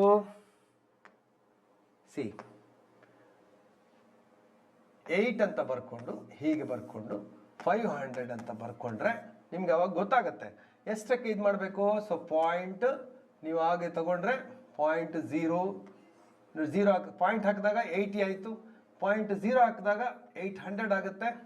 ಸೊ ಡಿವೈಡ್ ಆಗಲ್ಲ ಅಂತ ಹೇಳಿ ಲೆಕ್ಕದಲ್ಲಿ 800 ಮಾಡಿಕೊಂಡ್ರೆ ಸೊ 0.1 ಅಂತ ಬಂತು. ನೋಡಿ ಇಲ್ಲಿ 1 ಯಾವುದಿದೆ? ಸೊ ಇದು ಮತ್ತೆ ಇದಿದೆ, 2 ಇದೆ, ಹಾಗಾಗಿ ಬರಲ್ಲ. ಸೊ ಆವಾಗ ನೀನು 500 ಅಂತ ಮಾಡಿಕೊಂಡು ಹೀಗೆ ಮಾಡ್ಕೊಳ್ಳಿ, ಏನು ತೊಂದರೆ ಇಲ್ಲ, ಫಾಸ್ಟಾಗಿ ಮಾಡಿ ಅಷ್ಟೇ, ಪ್ರಾಕ್ಟೀಸ್ ಮಾಡಿ. ಸೊ 300 ಬಂತು, 3000 ಬಂತು, 6 ಬರುತ್ತೆ, 5 30 ಅಂತ ಗೊತ್ತಿದೆ ನಿಮಗೆ. ಸೊ ಅದ್ರ ಪ್ರಕಾರ 3000 ಆಗ್ಬಿಡುತ್ತೆ. ನೋಡಿ ಆನ್ಸರ್ ಸಿಕ್ತು, 0.016. ನೋಡಿ ಸ್ವಲ್ಪ ಇಂಥ ನ್ಯೂಮರಿಕಲ್ಸ್ ಇದ್ದಾಗ ನೀವೇನು ಮಾಡಿ ಅಂತಂದರೆ, ಫಸ್ಟ್ ಕಾನ್ಸೆಪ್ಟ್ ಬೇಸ್ ಕ್ವಶನ್ಗಳನ್ನೆಲ್ಲ ಸಾಲ್ವ್ ಮಾಡ್ತಾ ಹೋಗಿ. ಸೊ ಅದ ನಂತರ ನ್ಯೂಮರಿಕಲ್ಸನ್ನು ಹಾಗೆ ಬಿಟ್ಟಿರಿ, ಯಾವ್ದು ಈಸಿ ಇದೆ ಒಂದೊಂದೇ ಮಾಡ್ತಾ ಬನ್ನಿ, ಒಂದು ಈಸಿಯೆಸ್ಟಿಂದ ಟಫ್ ಕಡೆಗೆ ಬರ್ತಾ ಹೋಗಿ. So answer will be this one. ಇದು ಆನ್ಸರ್ ಆಗಿರುತ್ತೆ. ನೋಡಿ, ಹೌದಾ? ನೋಡಿ, next move on to the answer. D is 0.016 ಅಂದರೆ ಮೊಲಾಲಿಟಿಗೆ ಕನ್ವರ್ಟ್ ಮಾಡುವಂಥದ್ದು. ಸೊ ಇನ್ನೂ ಫಾಸ್ಟಾಗಿ ಮಾಡಲಿಕ್ಕೆ ಫಾರ್ಮುಲಾ ಇದೆ ನಿಮಗೆ, ಅದು ಪ್ರಾಕ್ಟೀಸ್ ಆದಮೇಲೆ ಆ ಐಡಿಯಾವನ್ನು ಇಟ್ಕೊಂಡು ಮಾಡಬೇಕಾಗತ್ತೆ ಹೊರತು ಇಲ್ಲದೆ ಕನ್ಫ್ಯೂಷನ್ ಆಗುತ್ತೆ. ಅದನ್ನು ನೀವು ಮಾಡೋದಾದರೆ ಮಾಡ್ಬೋದು, ಪ್ರಾಕ್ಟೀಸ್ ಮಾಡ್ಬೋದು. ನೋಡಿ ಇಲ್ಲಿ ಇದು ಮತ್ತೆ ಕಾನ್ಸೆಪ್ಟ್ ಬೇಸ್ ಮೇಲೆ ನಾನು ಕ್ವಶನ್ ಮಾಡಿದೆ, ಇದು ಎಕ್ಸಾಂಪಲ್ ಇರೋ ಕ್ವಶನ್ನೇ. ನೋಡಿ, consider the figure and mark the correct option. ಇಲ್ಲಿ ಕೊಟ್ಟಿದ್ದಾರೆ 2 ಇದು ಸೆಮಿ ಪರ್ಮಿಯಬಲ್ ಮೆಂಬ್ರೇನ್ ಅಂತ ಎಣಿಸ್ಕೊಳ್ಳಿ. 8 PM ಆಗಿದೆ, ಇದು ಎಸ್ ಅಂತ ನೆನ್ಪಿಟ್ಕೊಳ್ಳಿ. ಸೆಮಿ ಪರ್ಮಿಯಬಲ್ ಮೆಂಬ್ರೇನ್ ಅದು. ಸೊ ಫ್ರೆಶ್ ವಾಟರ್ ಇದೆ, ನಿಮ್ಗೆ ಗೊತ್ತಿದೆ, ಪ್ಯೂರ್ ಸಾಲ್ವೆಂಟ್ ಅಂತ ಎಣಿಸ್ಕೊಳ್ಳಿ. ದೆನ್ ಆ ಕಡೆ ಸೊಲ್ಯೂಷನ್ ಇದೆ. ಇಲ್ಲಿ ಏನು ಹೇಳ್ತಾ ನೋಡಿ, water will move from side A to, ಇಲ್ಲಿ ಆಸ್ಮೋಟಿಕ್ ಪ್ರೆಷರನ್ನು ಅಪ್ಲೈ ಮಾಡಿದ್ದಾರೆ. Piston A and piston B ಅಂತ ಕೊಟ್ಟಿದ್ದಾರೆ, 2 ಕಡೆ ಪ್ರೆಷರ್ ಹಾಕಿದ್ದಾರೆ. ಅವ್ರು ಹೇಳ್ತಾ ನೋಡಿ, water will move from side A to side B if A pressure lower then osmotic pressure is applied on piston B. ಈ ಕಡೆ ಪ್ರೆಷರ್ ಕಡಿಮೆ, ಈ ಕಡೆ ಪ್ರೆಷರ್ ಜಾಸ್ತಿ ಅಂತ ಮಾಡ್ತಾರೆ. ಸೊ ಜಾಸ್ತಿ ಪ್ರೆಷರ್ ಹಾಕಿದ್ರೆ ಏನಾಗುತ್ತೆ? It will not move. ನೋಡಿ ಇಲ್ಲಿ water will move from side A to, ಯಾವತ್ತು ಈ ಕಡೆಗೆ ಇಲ್ಲಿ ಮೂವ್ ಆಗಲ್ಲ, ಲೋಯರ್ ಕಡೆಗೆ ಹೋಗಲ್ಲ, ಲೋಯರ್ ಟು ಹೇರ್ ಕಡೆ ಹೋಗುತ್ತೆ, ಗೊತ್ತಲ್ಲ ನಿಮಗೆ. ಸೊ ಅದರ ಆಧಾರದ ಮೇಲೆ ಇಲ್ಲಿ ಪ್ರೆಷರ್ ಆಗಲ್ಲ. ಸೊ ನೆಕ್ಸ್ಟ್ ಬಿ ಆನ್ಸರ್ಗೆ ಹೋದ್ರೆ ನೋಡೋಣ, water will move from side B to side A if A pressure greater then osmotic pressure. I think B answer ಇರ್ಬೋದಾ? Yes, B is the answer. Correct ಇದೆ ನೋಡಿ. 19th answer is B. ಒಂದು ನಿಮಿಷ ಮತ್ತೊಂದ್ಸರಿ ನೋಡೋಣ, ಅದನ್ನು ಸ್ವಲ್ಪ ಕಾನ್ಸೆಪ್ಟನ್ನು ಕರೆಕ್ಟಾಗಿ ಫಾಲೋ ಮಾಡೋಣ ಒಂದ್ಸರಿ. ಓಕೆ, ಎಸ್, ನೋಡ್ಕೊಳ್ಳಿ, ಓದ್ಕೊಳ್ಳಿ. ನೋಡಿ, ಇದು ಸ್ವಲ್ಪ ಕನ್ಫ್ಯೂಷನ್ ಅನ್ಸುತ್ತೆ ನಿಮಗೆ, ಬಟ್ ಕರೆಕ್ಟ್ ಆನ್ಸರ್ ಇದು. Water will move from side B to side A if A pressure greater than osmotic pressure is applied on piston B. Piston B ಅಲ್ಲಿ ಅಪ್ಲೈ ಮಾಡಿದಾಗ ಏನಾಯಿತು, ಜಾಸ್ತಿ ಪ್ರೆಷರ್ ಹಾಕಿದಾಗ ಇಲ್ಲಿ ಏನಾಯಿತು, ರಿವರ್ಸ್ ಆಸ್ಮೋಸಿಸ್ ಲೆಕ್ಕದಲ್ಲಿ ಆಯಿತು ನೋಡಿ. ಫ್ರೆಶ್ ವಾಟರ್ ಆ ಟೈಪ್ನಲ್ಲೇ ಆಗ್ತದೆ ನೋಡಿ. Water will move from side B to side A, pressure greater than osmotic pressure is applied on piston B. Greater pressure ಹಾಕಿದಾಗ ಏನಾಗುತ್ತೆ, so water will move from B side, ಇಲ್ಲಿಂದ ಈ ಕಡೆಗೆ ಬರುತ್ತೆ.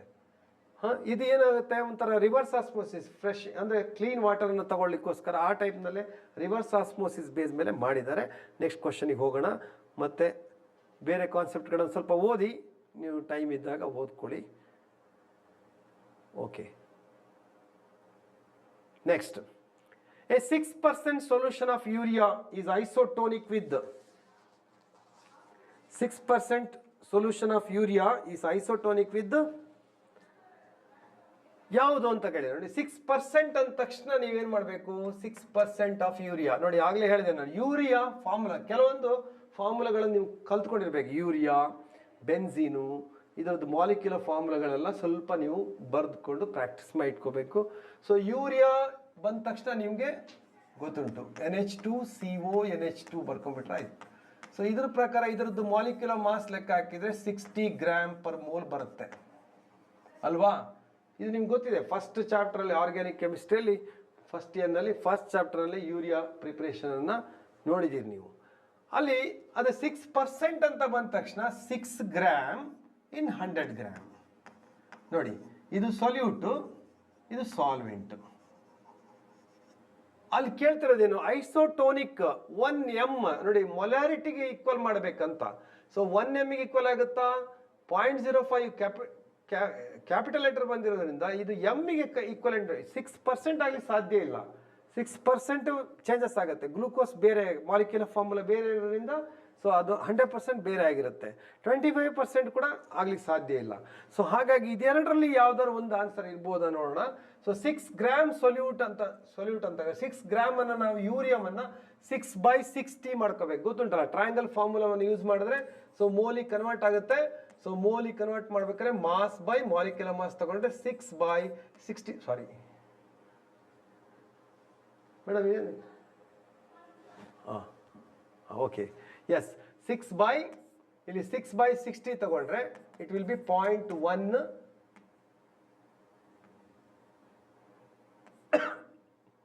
ಮೋಲ್ ಆಗುತ್ತೆ.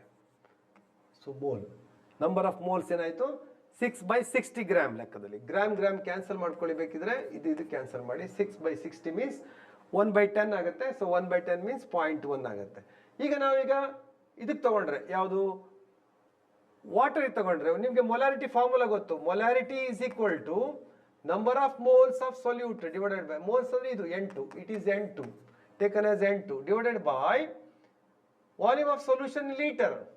ಸೊ ವಾಲ್ಯೂಮ್ ಆಫ್ ಸೊಲ್ಯೂಷನ್ ಇಲ್ಲಿ 6% solution, ಇಲ್ಲಿ volume of ಎಷ್ಟು ತಗೊಂಡಿದ್ದಾರೆ, 100 ಗ್ರಾಮ್. ನಾನು ಆಗಲೇ ಹೇಳಿದೆ ನಿಮಗೆ, ವಾಟರ್ ಇಂದು 100 ಗ್ರಾಮ್ ಇದ್ರೆ 100 ml ಅಂತ. So 100 ml converted into litre means 0.1 litre. Correct ತಾನೆ? ಸೊ ಅಲ್ಲಿಗೆ 0.1 ಲೀಟರ್ ಅಂತ ಇಲ್ಲಿ ಬರ್ಕೊಂಡ್ಬಿಡ್ಬೋದು. ಸೊ N2 ಅಂದರೆ 0.1. ಸೊ 0.1 ಡಿವೈಡೆಡ್ ಬೈ 0.1 ತಗೊಂಡ್ರೆ mole, so per litre. So ಆವಾಗ ಏನಾಯಿತು, ಮತ್ತೆ 1 ಸಿಕ್ತು ನಿಮಗೆ. M is equal to 1. So 1 mole per litre ಅಥವಾ 1m ಅಂತ ನೀವು ಕನ್ಸಿಡರ್ ಮಾಡ್ಬೋದು ಇದನ್ನು. ಸೊ 1m ಅಂತ ಕನ್ಸಿಡರ್ ಮಾಡಿದ್ರೆ ಸೊ 1m ಇಲ್ಲಿ ಬಂದಿದೆ answer. So this answer is equal to, so isotonic ಅಂತ ಕೇಳಿದರೆ, ಐಸೋಟೋನಿಕ್ ಅಂದಾಗ ಏನಾಗುತ್ತೆ, ಸೊ πC1, ಒಂದು ನಿಮಿಷ, sorry, π1 is equal to π2, sorry, π1 is equal to π2, sorry, ನಮಗೆ ಡಸ್ಟರೇ ನೆನಪಾಗ್ತದೆ, ಸಾರಿ. ಓಕೆ ಓಕೆ ನೋಡಿ, ಇಲ್ಲಿ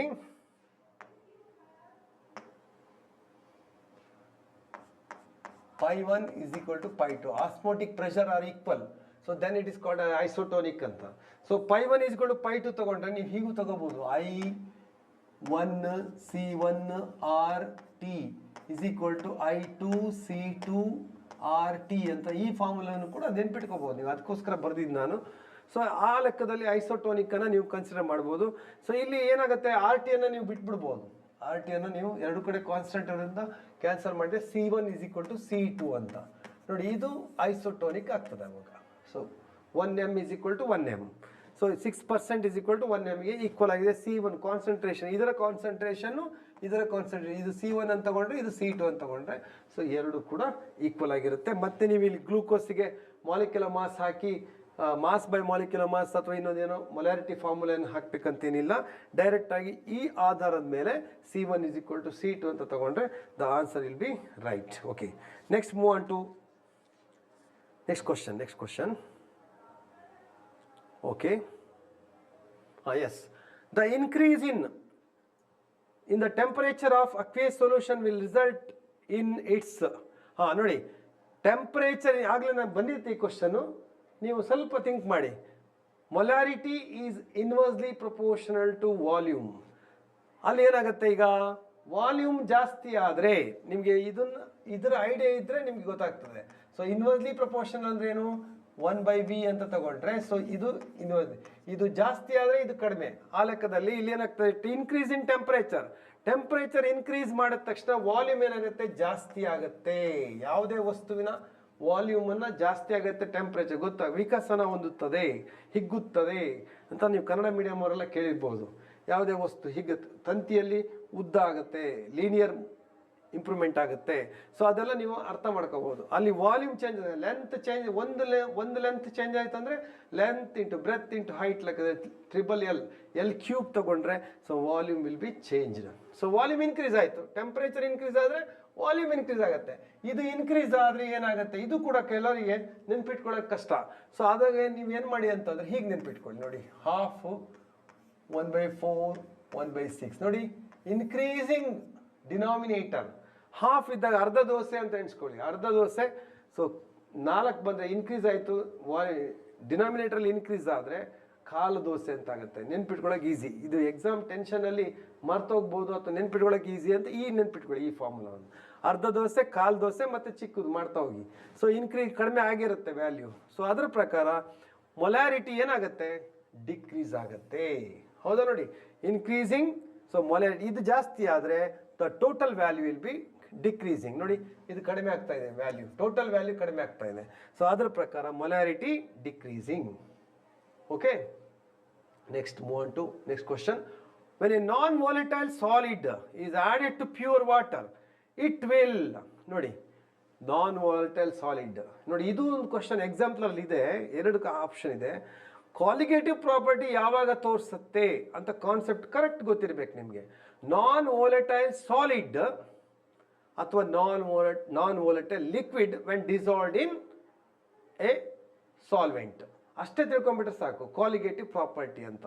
ಸೊ ಆ ಲೆಕ್ಕದಲ್ಲಿ ಕಾಲಿಗೇಟಿವ್ ಪ್ರಾಪರ್ಟಿ ಯಾವ್ದು ಅಪ್ಲೈ ಆಗುತ್ತೆ ನಿಮ್ಗೆ ಗೊತ್ತುಂಟು. Elevation in boiling point 100 degree ಸೆಲ್ಸಿಯಸ್ಗಿಂತ ಜಾಸ್ತಿ ಇರುತ್ತೆ. Above 100 degree Celsius, boil above 100 degree Celsius and freeze below 0 degree Celsius. C answer. ಇಲ್ಲಿ ಕೆಲವು ಟೆಕ್ಸ್ಟ್ ಬುಕ್ಗಳಲ್ಲಿ, ಕೆಲವು ಬುಕ್ಗಳಲ್ಲಿ ಅವರು ಯಾವ ಐಡಿಯಾ ಮಾಡಿದ್ದಾರೆ ಐಡಿಯಾ ಗೊತ್ತಾಗ್ತಿಲ್ಲ. ಸೊ ಅಬೌವ್ ಮತ್ತು ಎಬೌವ್ ತಗೊಂಡಿದ್ದಾರೆ. ಸೊ ಇದನ್ನೇ ತಗೊಳ್ತಾರೆ, ಫ್ರೀಜ್ ಅಬೌವ್ 0 ಡಿಗ್ರಿ ಅಂದರೆ. ಅಬೌವ್ 0 ಅಂದರೆ ಅವ್ರ ಲೆಕ್ಕದಲ್ಲಿ 0ಕ್ಕಿಂತ ಕಡಿಮೆಯನ್ನು ಎಬೌವ್ ಅಂತ ಹೇಳ್ತಾ ಇದ್ದಾರೆ. ಸೊ ಆದರೆ ನನಗೆ ಕರೆಕ್ಟಾಗಿ ಕ್ಲಿಯರಾಗಿ ಯೋಚನೆ ಮಾಡಿದಾಗ ಇದೇ ಆನ್ಸರ್ ಕರೆಕ್ಟಾಗಿ ಬಂದು, ನಾನು ಇವನ್ ಗೂಗಲಲ್ಲಿ ಸರ್ಚ್ ಮಾಡಿದಾಗಲೂ ಕೂಡ ಇದೇ ಆನ್ಸರ್ ಬಂತು. ಸೊ ಹಾಗಾಗಿ ಇದನ್ನೇ ತಗೊಂಡಿದ್ದಾನೆ. ಬಟ್ ಹಾಗಾಗಿ ಫ್ರೀಜ್ ಬಿಲೋ 0 ಡಿಗ್ರಿ ಅಂದರೆ ಡಿಪ್ರೆಷನ್ ಇನ್ ಫ್ರೀಸಿಂಗ್ ಪಾಯಿಂಟ್ 0ಗಿಂತ ಕಡಿಮೆ ಇರುತ್ತೆ. ಸೊ ಹಾಗಾಗಿ ಆಪ್ಷನ್ ಸಿ ಕರೆಕ್ಟ್ ಆಗಿದೆ ಅಂತ ಅನಿಸಿಕೆ. ನೋಡಿ, ಅಂದರೆ ಡಿಪ್ರೆಷನ್, ಇದು ಎಲಿವೇಶನ್ ಇನ್ ಬಾಯ್ಲಿಂಗ್ ಪಾಯಿಂಟ್, ಅದು ಡಿಪ್ರೆಷನ್ ಇನ್ ಫ್ರೀಸಿಂಗ್ ಪಾಯಿಂಟ್. ಅದನ್ನು ಹೀಗೆ ಕೇಳಿದ್ದಾರೆ ಒಂದು ಪುಸ್ತಕದಲ್ಲಿ. ಸೊ ಅದನ್ನು ಕೂಡ ನಿಮಗೆ ಹಾಕಿದ್ದೇನೆ ಆ ಕ್ವಶನನ್ನು. Okay, next move on to 23. ನೋಡಿ, 3 moles of a mixed with 2 moles. What is PA, PB and PT? ನೋಡಿ, PA ನಿಮಗೆ ಇದು ರಾಡ್ಸ್ ಲಾಗ್ ಹೋಗಬೇಕು. PA ಅಥವಾ P1 is equal to P naught X A. Next, PB ಏನು ಕೊಟ್ಟಿದ್ದಾರೆ? P naught A, sorry, P naught A X A. Then PB is equal to P naught B X B ತಗೊಳ್ಬೇಕು ಅಲ್ವಾ? ಇದು ರಾಲ್ಸ್ ಲಾ ಪ್ರಕಾರ. ಇಲ್ಲಿ ಏನು ಕೊಟ್ಟಿದ್ದಾರೆ? ಮೋಲ್ಸ್ ನೋಡಿ, ಇಲ್ಲಿ ಮೋಲ್ಸ್ ಕೊಟ್ಟಿದ್ದಾರೆ. ಮೋಲ್ ಫ್ರಾಕ್ಷನ್ ಇದು X A X B. X A X B ಏನಾಗುತ್ತೆ? X A is equal to what is A? 3 moles. So 3 moles A ಅಂತ ತಗೊಂಡ್ರೆ, 3 moles ಆಫ್ ಎ ಅಂತ ತಗೊಂಡ್ರೆ 3 + 2. ಸೊ ದಟ್ ಈಸ್ 3 + 2 ಅಂದ್ರೆ 3/5 ಆಗುತ್ತೆ. ಇದು 3/5 and X B is equal to 2/5 ಆಗುತ್ತೆ. ಇದು ಗೊತ್ತು ನಿಮಗೆ. ಸೊ ಅದರ ಪ್ರಕಾರ ಇಲ್ಲಿ ನಾವು ಮಲ್ಟಿಪ್ಲೈ ಮಾಡಿದ್ರೆ ಸೊ ಏನಾಗುತ್ತೆ? P A is equal to how much? So it is uh P A is equal, ಅಲ್ಲಿ ನೋಡಿ ಇಲ್ಲಿ ಕನ್ಫ್ಯೂಷನ್ ನೋಡಿ. ಪಿ ಎನ ನೆಕ್ಸ್ಟ್ ಕೊಟ್ಟಿದ್ದಾರೆ, ಪಿ ವಿ ನೋಡಿ. ಈ ಕ್ವಶನ್ಗಳಲ್ಲಿ ಐ ಕ್ಯೂ ಅನ್ನ ಕರೆಕ್ಟಾಗಿ ಫಾಲೋ ಮಾಡ್ತಿರ್ಬೇಕು ನೀವು. ಪಿ ಬಿ ಫಸ್ಟ್ ಕೊಟ್ಟಿದ್ದಾನೆ, ಪಿ ಎ ಕೊಡಬೇಕಿತ್ತು. ಸೊ ಅದಕ್ಕೆ ಕನ್ಫ್ಯೂಷನ್ ಆಗ್ತದೆ. ಅದಕ್ಕೆ ಕ್ವಶನ್ ಅನ್ನ ಕೀನ್ ಅಬ್ಸರ್ವೇಷನ್ ಅಂತ ಕರೆಕ್ಟಾಗಿ ಅಬ್ಸರ್ವೇಷನ್ ಮಾಡಬೇಕು. ಸೊ ನೋಡಿ ಇಲ್ಲಿ ಪಿ ನಾಟ್ ಎ ಕೊಟ್ಟಿದ್ದಾನೆ, ಇಲ್ಲಿ ಪಿ ನಾಟ್ ಬಿ ಕೊಟ್ಟಿದ್ದಾನೆ. ಸೊ ಹಾಗಾಗಿ ಇದನ್ನ 200 ತಗೊಳ್ಬೇಕು. ಸೊ 200 ಇಲ್ಲಿ ತಗೊಂಡು, ಸೊ ಕೆಲವರು ಏನು ಮಾಡ್ಬಿಡ್ತಾರೆ? 100 ತಗೊಂಡ್ಬಿಡ್ತಾರೆ ಇಲ್ಲೇ ಹೇಗೆ. ಸೊ ತಗೋಬೇಡಿ ದಯವಿಟ್ಟು. 200 ಅದನ್ನ ಅಬ್ಸರ್ವ್ ಮಾಡ್ಕೊಂಡು ತಗೊಳ್ಳಿ. ಕೆಲವು ಕಡೆ ಕೊಟ್ಟಿರ್ಬೋದು ಪಿ ನಾಟ್ ಎನೇ ಕೊಟ್ಟಿರ್ಬೋದು. Okay, X A is equal to how much? 3/5 ಲೆಕ್ಕ ಹಿಡಿದ್ರೆ. So then P B is equal to 5 4s, then it is 200, it is 100 into 2/5. So 5 2s, ಆಗ ಇದು 40 and this is 120. 3 4s 12. So 120 ಏದು 120 ನೋಡಿ. ಇಲ್ಲಿ option ನೋಡಿ, 2 option. ಈ 2 option ನಲ್ಲಿ ಯಾವ್ದಂತ ನೋಡ್ಬೇಕು ನೋಡಿ. 120 ನೋಡಿ ಪಿ. ಇದ್ರ ಪ್ರಕಾರ ನೋಡಿ ಇದು ಕನ್ಫ್ಯೂಷನ್ ಆಗ್ಲಿಕ್ಕೆ ಹಿಂಗೆ ಕೇಳಿದ್ದಾರೆ ರೊಟೇಷನ್ ಟೈಪು ನೋಡಿ. ಪಿ ಎ ಪಿ ಬಿ ಬರ್ಬೇಕು, ಪಿ ಎ ಆದ್ಮೇಲೆ ಪಿ ಬಿ ಬರ್ಬೇಕು. 40 mm of H G, then P T is equal to 160. ಯಾಕಂದ್ರೆ ಕೂಡಿಸಿದ್ರೆ P1 P total is equal to PA plus PB. So ಅದರ ಪ್ರಕಾರ then it will be 120 plus 40 mm of mercury ಬರುತ್ತೆ ಬಿಡಿ. So it is 160. ನಾನು number ಮಾತ್ರ ಬರ್ದಿದ್ದೀನಿ, unit ಬರಲಿಲ್ಲ. Okay, so mm of Hg mercury ತಗೊಂಡ್ರೆ ನಿಮಗೆ ಆನ್ಸರ್ ವಿಲ್ ಬಿ 120 40 160 ಬರುತ್ತೆ mostly. Yes, answer is 120 40 and 160 mm of mercury. Then move on to which of the following aqueous solution should have the lowest freezing point. ಇಲ್ಲೂ ಕೂಡ ಹಾಗೆ ನೋಡಿ, I ಜಾಸ್ತಿ ಆದರೆ N ಜಾಸ್ತಿ ಆಗ್ತದೆ. ಎನ್ ಜಾಸ್ತಿ ಆದರೆ freezing point delta T F decreasing ಅಂತ ತಗೋಬೇಕು ನೀವು. ಡೆಲ್ಟಾ ಟಿ ಎಫ್ ಅಲ್ಲ, T F is decreasing. T F is decreasing ತಗೊಳ್ಳಿ. ಸೊ ಜಾಸ್ತಿ ಕಡಿಮೆ ಇರೋದು ಯಾವುದು? ಕಡಿಮೆ ಆಗ್ತದೆ. ಲೋಯೆಸ್ಟ್ ಫ್ರೀಸಿಂಗ್ ಪಾಯಿಂಟ್ ಕೇಳಿದ್ದಾರೆ ಅವರು. ಲೋಯೆಸ್ಟ್ ಫ್ರೀಸಿಂಗ್ ಪಾಯಿಂಟ್ ಅಂದ್ರೆ ಈ ಡಿಫ್ರೆನ್ಸ್ ಜಾಸ್ತಿ ಆಗುತ್ತೆ. ಡೆಲ್ಟಾ ಟಿ ಎಫ್ ಜಾಸ್ತಿ ಆಗುತ್ತೆ, ಡಿಫ್ರೆನ್ಸ್ ಜಾಸ್ತಿ ಆಗುತ್ತೆ. ಆದ್ರೆ ಇದು ಟಿ ಎಫ್ ಕಡಿಮೆ ಆಗುತ್ತೆ. ಸೊ ಟಿ ಎಫ್ ಕಡಿಮೆ ಆದ್ರೆ ಏನಾಗುತ್ತೆ? ಟಿ ಎಫ್ ಸೊ ಕಡಿಮೆ ಅಂದ್ರೆ ಬಿಲೋ ಆಗುತ್ತೆ, 0ಗಿಂತ ಬಿಲೋ ಜಾಸ್ತಿ ಆಗುತ್ತೆ ಅಂತ. ಸೊ ಮೈನಸ್ ಕಡೆ ಜಾಸ್ತಿ ಹೋಗುತ್ತೆ. ಸೊ ಆವಾಗ ಏನಾಗುತ್ತೆ? ಇಲ್ಲಿ ಮಾಲಿಕ್ಯೂಲ್ಸ್ ತಗೋಬೇಕು. K2SO4 ಹೆಚ್ಚಿನವರಿಗೆ ಈ ಫಾರ್ಮುಲಾವನ್ನ ಡಿವೈಡ್ ಮಾಡಿ, ಅಂದ್ರೆ ಅದರ ವೇಲೆನ್ಸಿ ಆಧಾರದ ಮೇಲೆ ಡಿವೈಡ್ ಮಾಡೋಕ್ಕೆ ಗೊತ್ತಿರಬೇಕು. ಅದನ್ನ ಒಂದು ಸ್ವಲ್ಪ ಪ್ರಾಕ್ಟೀಸ್ ಮಾಡಿಟ್ಕೊಳ್ಳಿ. 2K + 1SO4 ಅಲ್ಲಿಗೆ 2 + 1 n = 3 ಆಯ್ತು. ಇಲ್ಲಿ n = 3 ಆಯ್ತು. ಸೊ n = 2 ಆಯ್ತು ಇಲ್ಲಿ. ಸೊ n = 1 ನಿಮಿಷ ನೋಡಿ ಅದಕ್ಕೆ ಹೇಳಿದ್ದು aqueous solution should have the lowest freezing point. Lowest ಅಂದ್ರೆ ಜಾಸ್ತಿ. ಇಲ್ಲಿ ನೋಡಿ, ಇಲ್ಲಿ 0, n = 0 ಅಲ್ಲ, ಸಾರಿ 0 ಅಲ್ಲ, 1. ನಾನ್ ಎಲೆಕ್ಟ್ರೋಲೈಟ್ಗೆ 1 ಅಂತ ತಗೋಬೇಕು. I = 1. ಸೊ 1 ಇಂದ ಮಲ್ಟಿಪ್ಲೈ ಮಾಡಬೇಕು ಅದಕ್ಕೆ. ನೆಕ್ಸ್ಟ್ AlCl3 ತಗೊಂಡ್ರೆ 3Al ಅಂದ್ರೆ 3Cl ಬರುತ್ತೆ. Al 3 + 3Cl ಲೆಕ್ಕದಲ್ಲಿ, Cl- ಅನ್ನೋ ಲೆಕ್ಕದಲ್ಲಿ ಇಲ್ಲಿ ಏನಾಯ್ತು? 4, n = 4 ಬಂತು ನೋಡಿ. n = 4. ಯಾವುದರಲ್ಲಿ ಮಾಲಿಕ್ಯೂಲ್ಸ್ ಜಾಸ್ತಿ ನೋಡಿ, n = ಜಾಸ್ತಿ ಆದರೆ I ಜಾಸ್ತಿ ಆಗುತ್ತೆ, n ಜಾಸ್ತಿ ಆಗುತ್ತೆ, ಟಿ ಎಫ್ ಕಡಿಮೆ ಇರುತ್ತೆ. ಯಾವುದ್ರಲ್ಲಿ ಕಡಿಮೆ ಇರುತ್ತೆ? ಇದರಲ್ಲಿ ಕಡಿಮೆ ಇರ್ತದೆ. ಯಾವುದು ಮಾಲಿಕ್ಯೂಲ್ ಆಗಲೇ ಬಾಯ್ಲಿಂಗ್ ಪಾಯಿಂಟಲ್ಲೂ ಹಾಗೆ ಸೇಮ್, ಅದೇ same type question, increasing boiling point ಅಂತ ಕೇಳ್ತಾರೆ. ಸೊ ಅಲ್ಲಿಯೂ ಕೂಡ ನೆನ್ಪಿಟ್ಕೊಳ್ಳಿ, ಮಾಲಿಕ್ಯೂಲ್ನ ಸಂಖ್ಯೆ ಜಾಸ್ತಿ ಆದರೆ ಸೊ ಬಾಯ್ಲಿಂಗ್ ಪಾಯಿಂಟ್ನ ವ್ಯಾಲ್ಯೂ ಜಾಸ್ತಿ ಆಗುತ್ತೆ. ಸೊ ಲೋಯೆಸ್ಟ್ ಫ್ರೀಸಿಂಗ್ ಪಾಯಿಂಟ್ ಯಾವುದ್ರಲ್ಲಿ ಬರುತ್ತೆ? n = 4 ಅನ್ನು ಈ ಫಾರ್ಮುಲಾ ನೆನ್ಪಿಟ್ಕೊಳ್ಳಿ. ಓಕೆ, ಇದನ್ನು ಈ ಆರೋ ಮಾರ್ಕ್ನಲ್ಲಿ ಇನ್ಕ್ರೀಸಿಂಗ್ ಡಿಕ್ರೀಸಿಂಗ್ ನೆನ್ಪಿಟ್ಕೊಳ್ಳಿ. Okay, next move on. AlCl3, answer is AlCl3. Then which salt would have the same I? ಇಲ್ಲಿ ನೋಡಿ, ಇದು ಕೋಆರ್ಡಿನೇಷನ್ ಕಾಂಪೌಂಡ್ಸ್ ಲೆಕ್ಕ ಬರುತ್ತೆ ನಿಮಗೆ. ಇಲ್ಲಿ ಪ್ರೈಮರಿ ವೇಲೆನ್ಸಿ ಅದೆಲ್ಲ ಬರ್ತದೆ, ನೀವು ನೋಡ್ಕೊಳ್ಳಿ. 3K ಪ್ಲಸ್ ಇದು ಒಂದು ಮಾಲಿಕ್ಯೂಲ್ ಅಂತ ಲೆಕ್ಕದಲ್ಲಿ. ಸೊ FeCN6 ಈ ಕ್ವಶನ್ ಕೂಡ ಕೊಟ್ಟಿದ್ದಾರೆ. ಅಂದರೆ ಇದು ಕೋಆರ್ಡಿನೇಷನ್ ಕಾಂಪೌಂಡ್ಸ್ ಇಂದ ಅಲ್ಲ, ಬಟ್ ಇದರಲ್ಲಿ 2 ಮಾಲಿಕ್ಯೂಲ್, ಇಲ್ಲಿ 3 ಅಂತ ತಗೊಂಡು ಇಲ್ಲಿ 1 ಮಾಲಿಕ್ಯೂಲ್, 3 ಮಾಲಿಕ್ಯೂಲ್ ಪ್ಲಸ್ 1 ಮಾಲಿಕ್ಯೂಲ್ ತಗೊಂಡ್ರೆ ಸೊ n = 4 ಆಗುತ್ತೆ. ಸೊ n = 4 ಬರೋದು ಯಾವ್ದು ಇದರಲ್ಲಿ? ಇದು 2 ಬರುತ್ತೆ. n = 2 ನೀವು ಬರೆದು ನೋಡಬೇಕು. 2Na plus SO4 2 minus. So ಇದು 1, 2 + 1 = 3 ಬರುತ್ತೆ. Then it is Al to SO4 thrice. So 2Al plus SO4 2 minus. So 3 SO4 2 minus. ಇದು ಹೇಗೆ ಅಂದರೆ ಕ್ಯಾನ್ಸಲ್ ಆಗಬೇಕು ಚಾರ್ಜ್. ನಿಮ್ಗೆ ಕನ್ಫ್ಯೂಷನ್ ಇದ್ರೆ ಕೇಳ್ಕೊಳ್ಳಿ ನೀವು.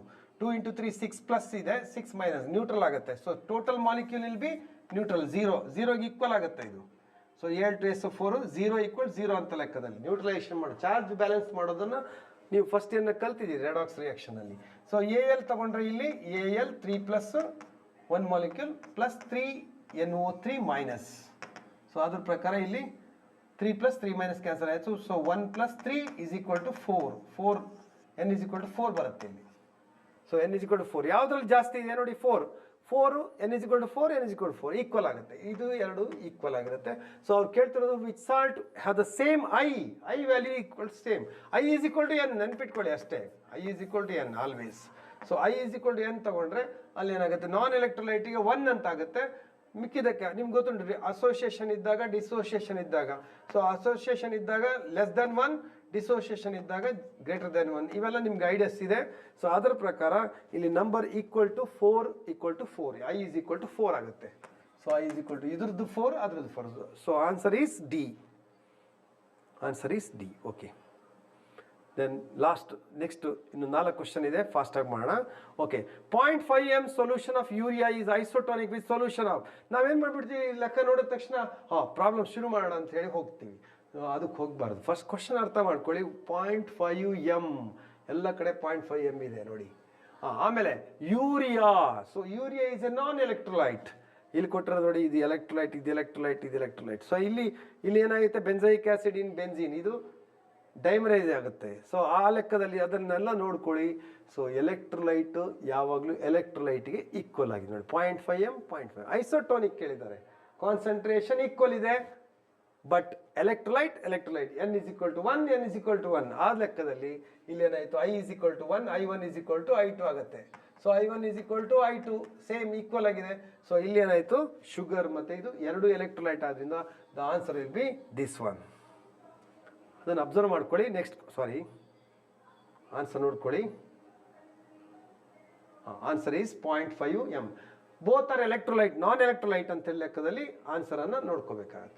ನೆಕ್ಸ್ಟ್ 26 ಕ್ವಶನ್ಗೆ ಹೋಗೋಣ. 26 0.5m. ಸಾರಿ, ಇದು ಆಯ್ತಲ್ಲ, ಸಾರಿ ನೆಕ್ಸ್ಟ್ ಬಂತ ನೋಡಿ. Sorry. Okay, yes. 27. An azeotropic solution of 2 liquids has boiling point lower than either of them. ಅಜಿಯೋಟ್ರೋಪ್ಸ್ ಅಂತ ಗೊತ್ತು ನಿಮಗೆ, ಸೇಮ್ ಕಂಪೋಸಿಷನ್ ಇರುವಂಥದ್ದು.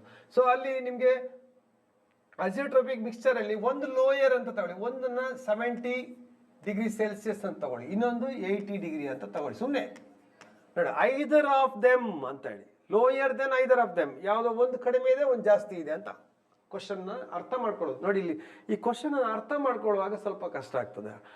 ಅಜಿಯೋಟ್ರೋಪಿಕ್ ಸೊಲ್ಯೂಷನ್ ಆಫ್ 2 2 ಸರಿ ಓದಿ. 2 liquids has boiling point lower then either of them. ಒಂದ್ರದ್ದು ಕಡಿಮೆ ಇದೆ. ಸೊ ಕಡಿಮೆ ಮಿನಿಮಮ್ ಬಾಯ್ಲಿಂಗ್ ಪಾಯಿಂಟ್ ಅಂತ ಎಣಿಸ್ಕೊಳ್ಳಿ. ಸೊ ಮಿನಿಮಮ್ ಬಾಯ್ಲಿಂಗ್ ಪಾಯಿಂಟ್ ಇದ್ರೆ ಪಾಸಿಟಿವ್ ಡಿವಿಯೇಷನ್, ಪಾಸಿಟಿವ್ ಅನ್ನು ಮ್ಯಾಕ್ಸಿಮಮ್ ಅಂತ ಎಣಿಸ್ಕೊಳ್ಳಿ. ಸೊ ಮ್ಯಾಕ್ಸಿಮಮ್ ಡಿವಿಯೇಷನ್ ನಿಮಗೆ ಗೊತ್ತು ಗ್ರಾಫ್ನಲ್ಲಿ. ಸೊ ಗ್ರಾಫ್ನಲ್ಲಿ ಹೇಗಿದೆ ಅಂತ ಗೊತ್ತುಂಟಲ್ಲ. ಸೊ ಈ ಟೈಪ್ನಲ್ಲಿ ನೀವು ಮಾಡಿದಿರಿ, ನೀವು ಚಿತ್ರಗಳನ್ನು ನೋಡಿದಿರಿ. ಸೊ ಗ್ರಾಫ್ನಲ್ಲಿ ನೋಡಿ ಮೇಲ್ಗಡೆ ಕರ್ವ್ಸ್ ಬರುತ್ತೆ.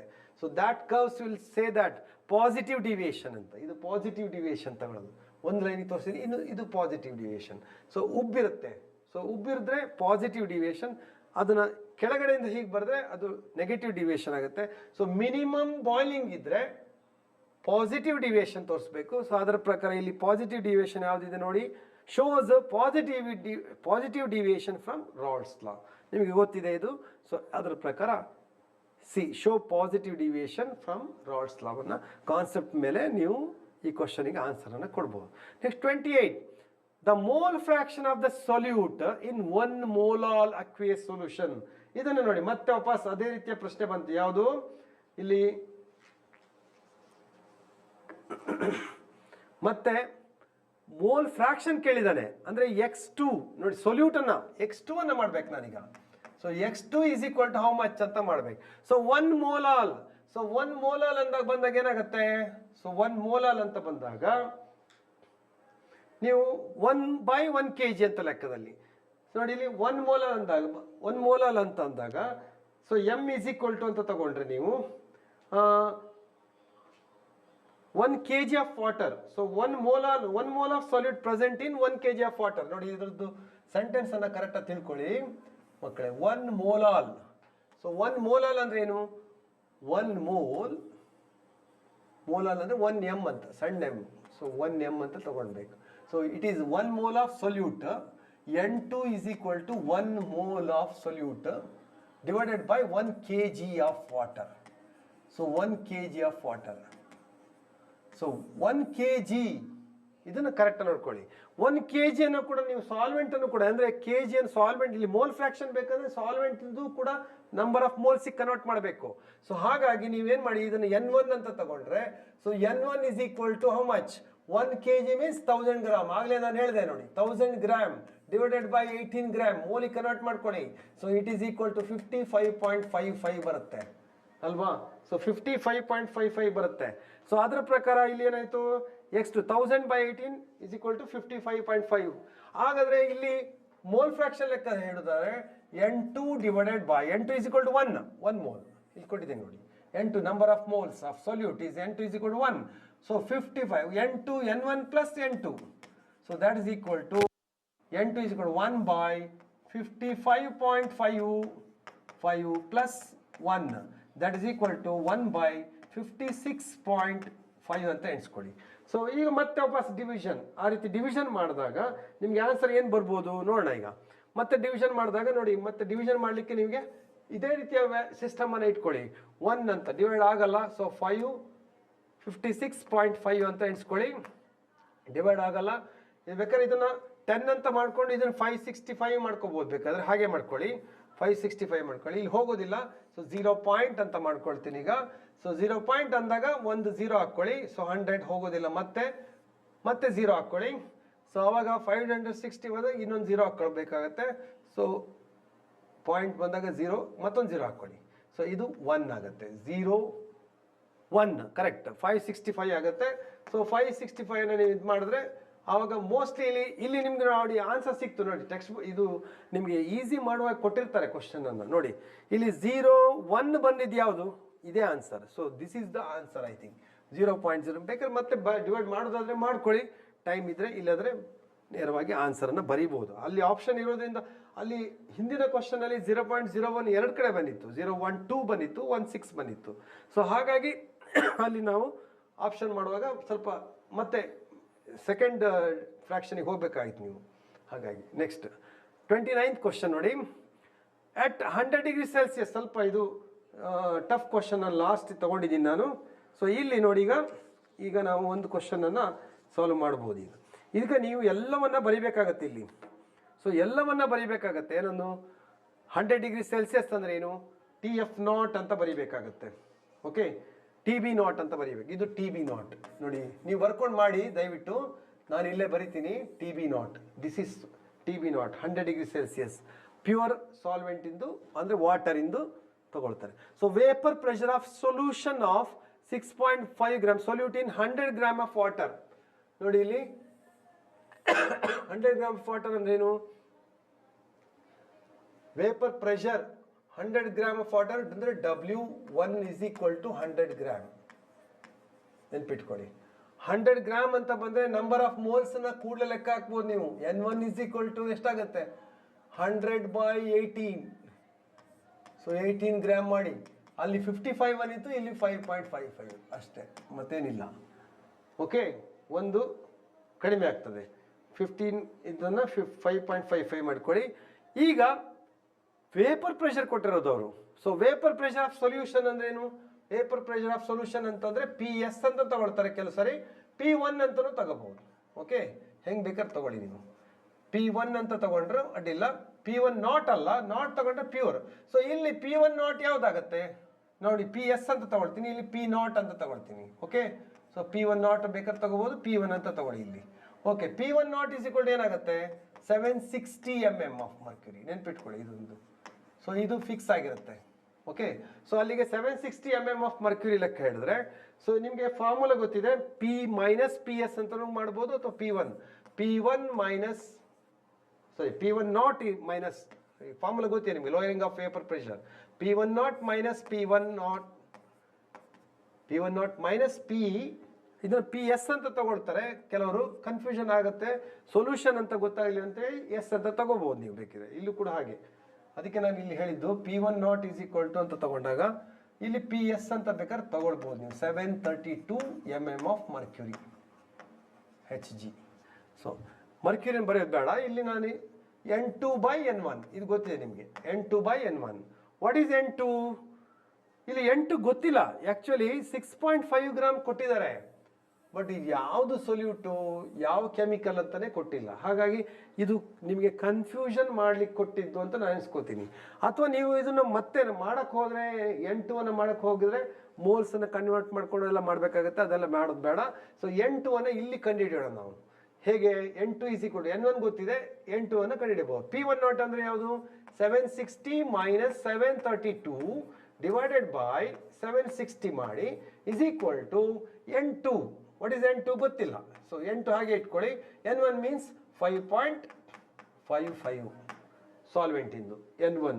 ಓಕೆ, ಸೊ ಅದರ ಲೆಕ್ಕದಲ್ಲಿ ನೀವು ಮಾಡಿದರೆ then N2 is equal to 28.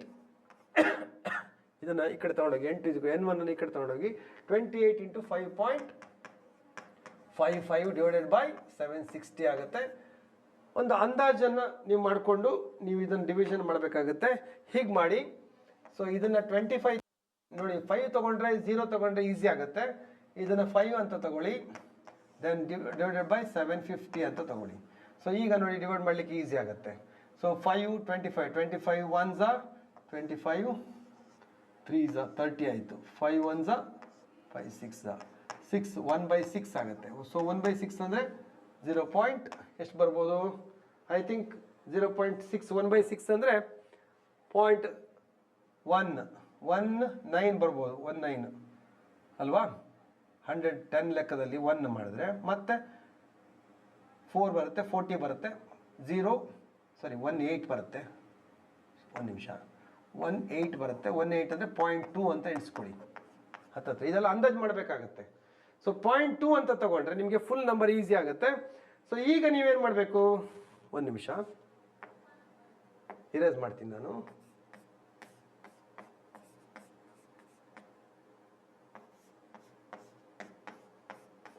ಆಯಿತು, ಲಾಸ್ಟ್ ಮುಗಿಸ್ತೇನೆ.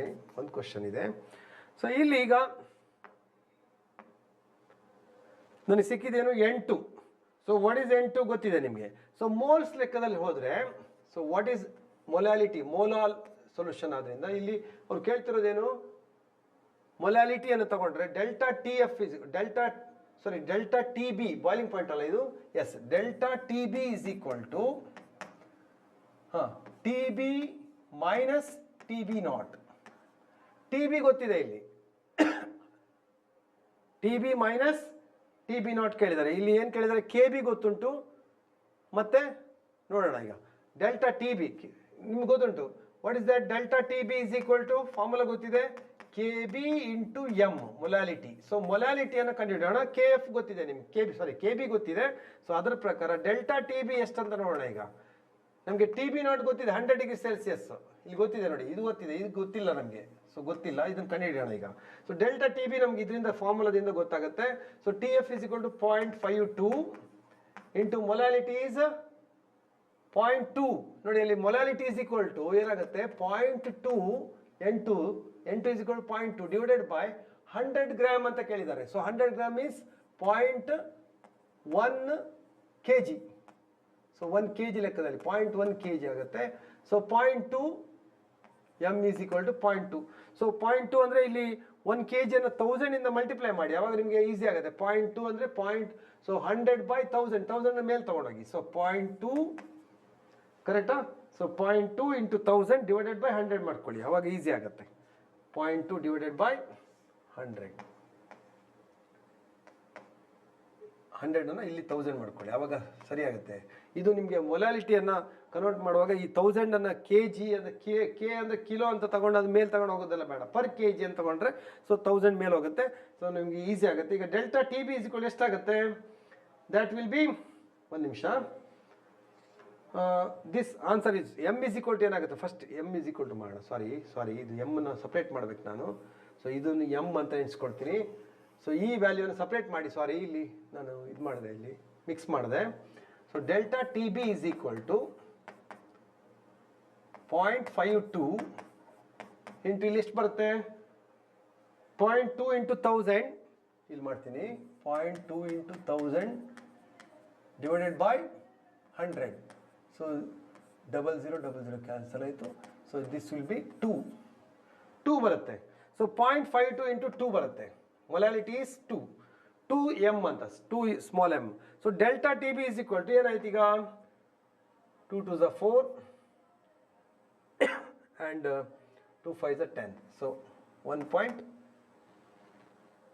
ಕರೆಕ್ಟ್ ಅಲ್ಲ, 1.04.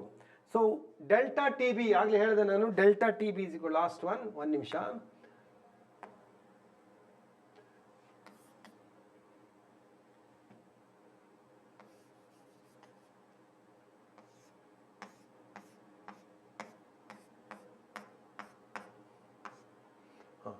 ಈಗ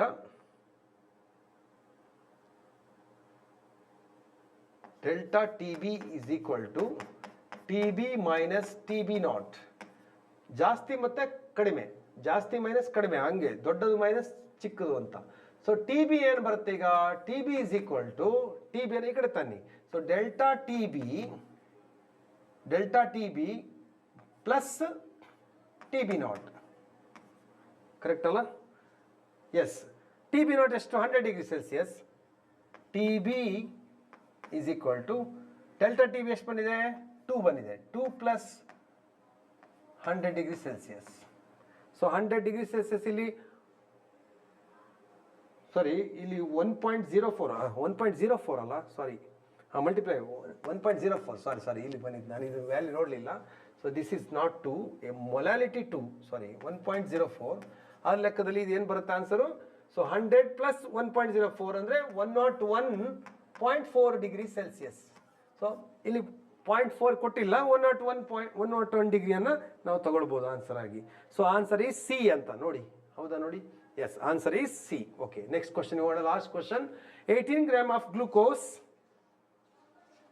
the last question, 18 gram of glucose is added to 178. ನೋಡಿ ಇಲ್ಲಿ 18 ಗ್ರಾಮ್ ಆಫ್ ಗ್ಲೂಕೋಸ್ ಅಂದಾಗ ನೀವು ಎರಡರದ್ದು ಕೂಡ ಆಗಲೇ ಹೇಳಿದಲ್ಲ, N2 ಡೈರೆಕ್ಟಾಗಿ N2 ಮಾಡಕ್ಕೆ ಹೋಗಿ, ಈಸಿ ಮಾಡ್ಕೊಂಬಿಡಿ, ಏನು ತೊಂದರೆ ಇಲ್ಲ. So 18 gram, so 180, sorry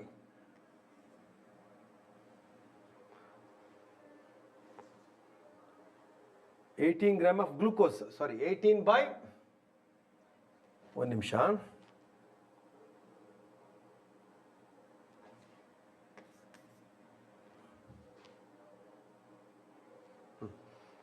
18 by 180 ಮಾಡ್ಕೊಳ್ಳಿ, ಸಾರಿ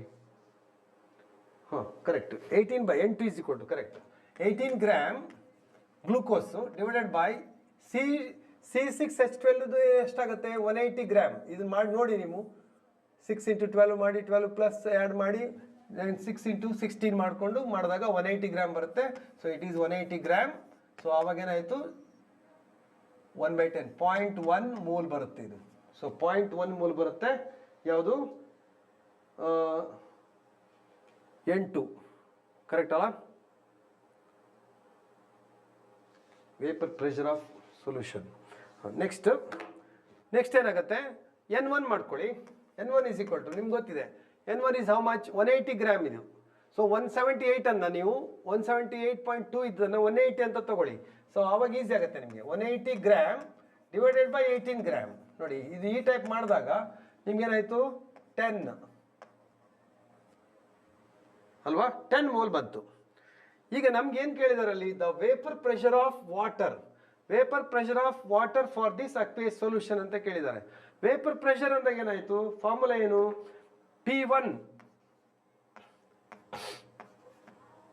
is equal to P1 not into X1 ತಗೊಳ್ತಾರೆ. ಸೊ P2 ಬೇಡ, ಇಲ್ಲಿ P1 ತಗೊಳ್ಳೋಣ. ಈಗ P1 is equal to X1 ಅಂತ ತಗೊಂಡ್ರೆ, so P1 is equal to P1 not into 1 minus X2 ಅಂತ ತಗೊಂಡ್ರೆ, ಸೊ ನಿಮ್ಗೆ X2 ಗೊತ್ತಿದೆ ಇಲ್ಲಿ. X2 is equal how much ಆಗುತ್ತೆ, X2 ಈಸ್ ಈಕ್ವಲ್ ಏನಾಗುತ್ತೆ ನೋಡಿ. So 0.1 divided by 0.1 plus 10. So 10.1 0.1 divided by 10.1 ಅಂದರೆ 0.099 0.009 ಇದು ನಿಮಗೆ ಒಂದು 8th ಸ್ಟ್ಯಾಂಡರ್ಡಲ್ಲಿ 9th ಸ್ಟ್ಯಾಂಡರ್ಡ್ ಮ್ಯಾಥ್ಸಲ್ಲಿ ಬರುತ್ತೆ. 0.1 ಡಿವೈಡೆಡ್ ಬೈ 1.1 ಮಾಡಿದಾಗ 0.09 ಬರುತ್ತೆ. ಹಾಗೆ 0.1 ಡಿವೈಡೆಡ್ ಬೈ 10.1 ಮಾಡಿದಾಗ ಇದು ನಿಮಗೆ ಒಂದು ಐಡಿಯಾ ಇದೆ.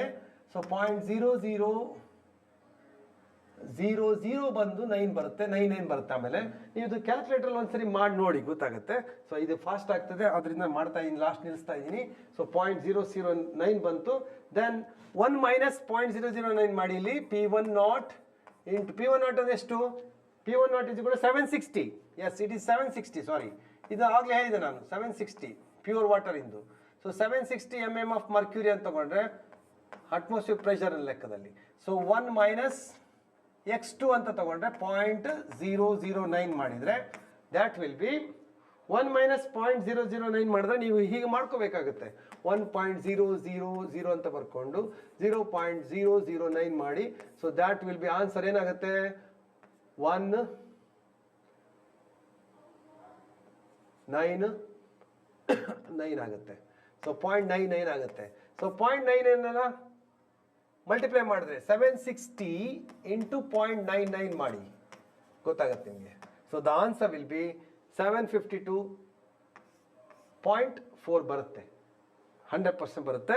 So that answer will B 752.4. ಇದು ಫಸ್ಟ್ ಏನು ಮಾಡಬೇಕು, ನೀವು ಗ್ಲೂಕೋಸ್ ಮತ್ತು ವಾಟರ್ ಎರಡನ್ನು N2 ಮತ್ತು N1 ಕನ್ವರ್ಟ್ ಮಾಡಿಕೊಂಡು ಅದರ ಮೋಲ್ ಫ್ಯಾಕ್ಷನ್ X2 ಅನ್ನು ಕಂಡುಹಿಡ್ಕೊಳ್ಳಿ. X2 ಆದಮೇಲೆ ಫಾರ್ಮುಲಾ ಹಾಕಿ ರಾಡ್ಸ್ಲಾದು P1 is equal to P1 not into ಆಗಲೇ ಮಾಡಿದ್ವಲ್ಲ P1 A B ಅಂತ ಮಾಡಿದ್ದಾಗಲೇ. ಸೊ ಅದರ ಆಧಾರದ ಮೇಲೆ ಮಾಡಿ. ನಾನು 30 ಕ್ವಶನ್ಸನ್ನು ಮಾಡಿದ್ದೇನೆ. ಸ್ವಲ್ಪ ಈಸಿ ಅನಿಸ್ಬೋದು ನಿಮಗೆ, ಬಟ್ ಇದು ಬೇಸ್ ಆದ್ದರಿಂದ ನೀವು ನೆಕ್ಸ್ಟ್ ಲೆವೆಲಿಗೆ, ಸೆಕೆಂಡ್ ಲೆವೆಲ್, ಥರ್ಡ್ ಲೆವೆಲಿಗೆ ಸ್ವಲ್ಪ ಟಫ್ ಕ್ವಶನ್ಗಳನ್ನು, ನ್ಯೂಮರಿಕಲ್ಸ್ಗಳನ್ನು ಸಪ್ರೇಟಾಗಿ ಪ್ರಾಕ್ಟೀಸ್ ಮಾಡಿ ಅಂತ ಹೇಳ್ತಾ ಇವತ್ತಿನ ಕ್ಲಾಸನ್ನು ಕರೆಕ್ಟ್ ಸಮಯಕ್ಕೆ ಮುಗಿಸಿದ್ದೇನೆ ಅಂತ ಅನ್ಕೋತೀನಿ. ನಿಮಗೆಲ್ಲರಿಗೂ ಕೂಡ ಥ್ಯಾಂಕ್ ಯು.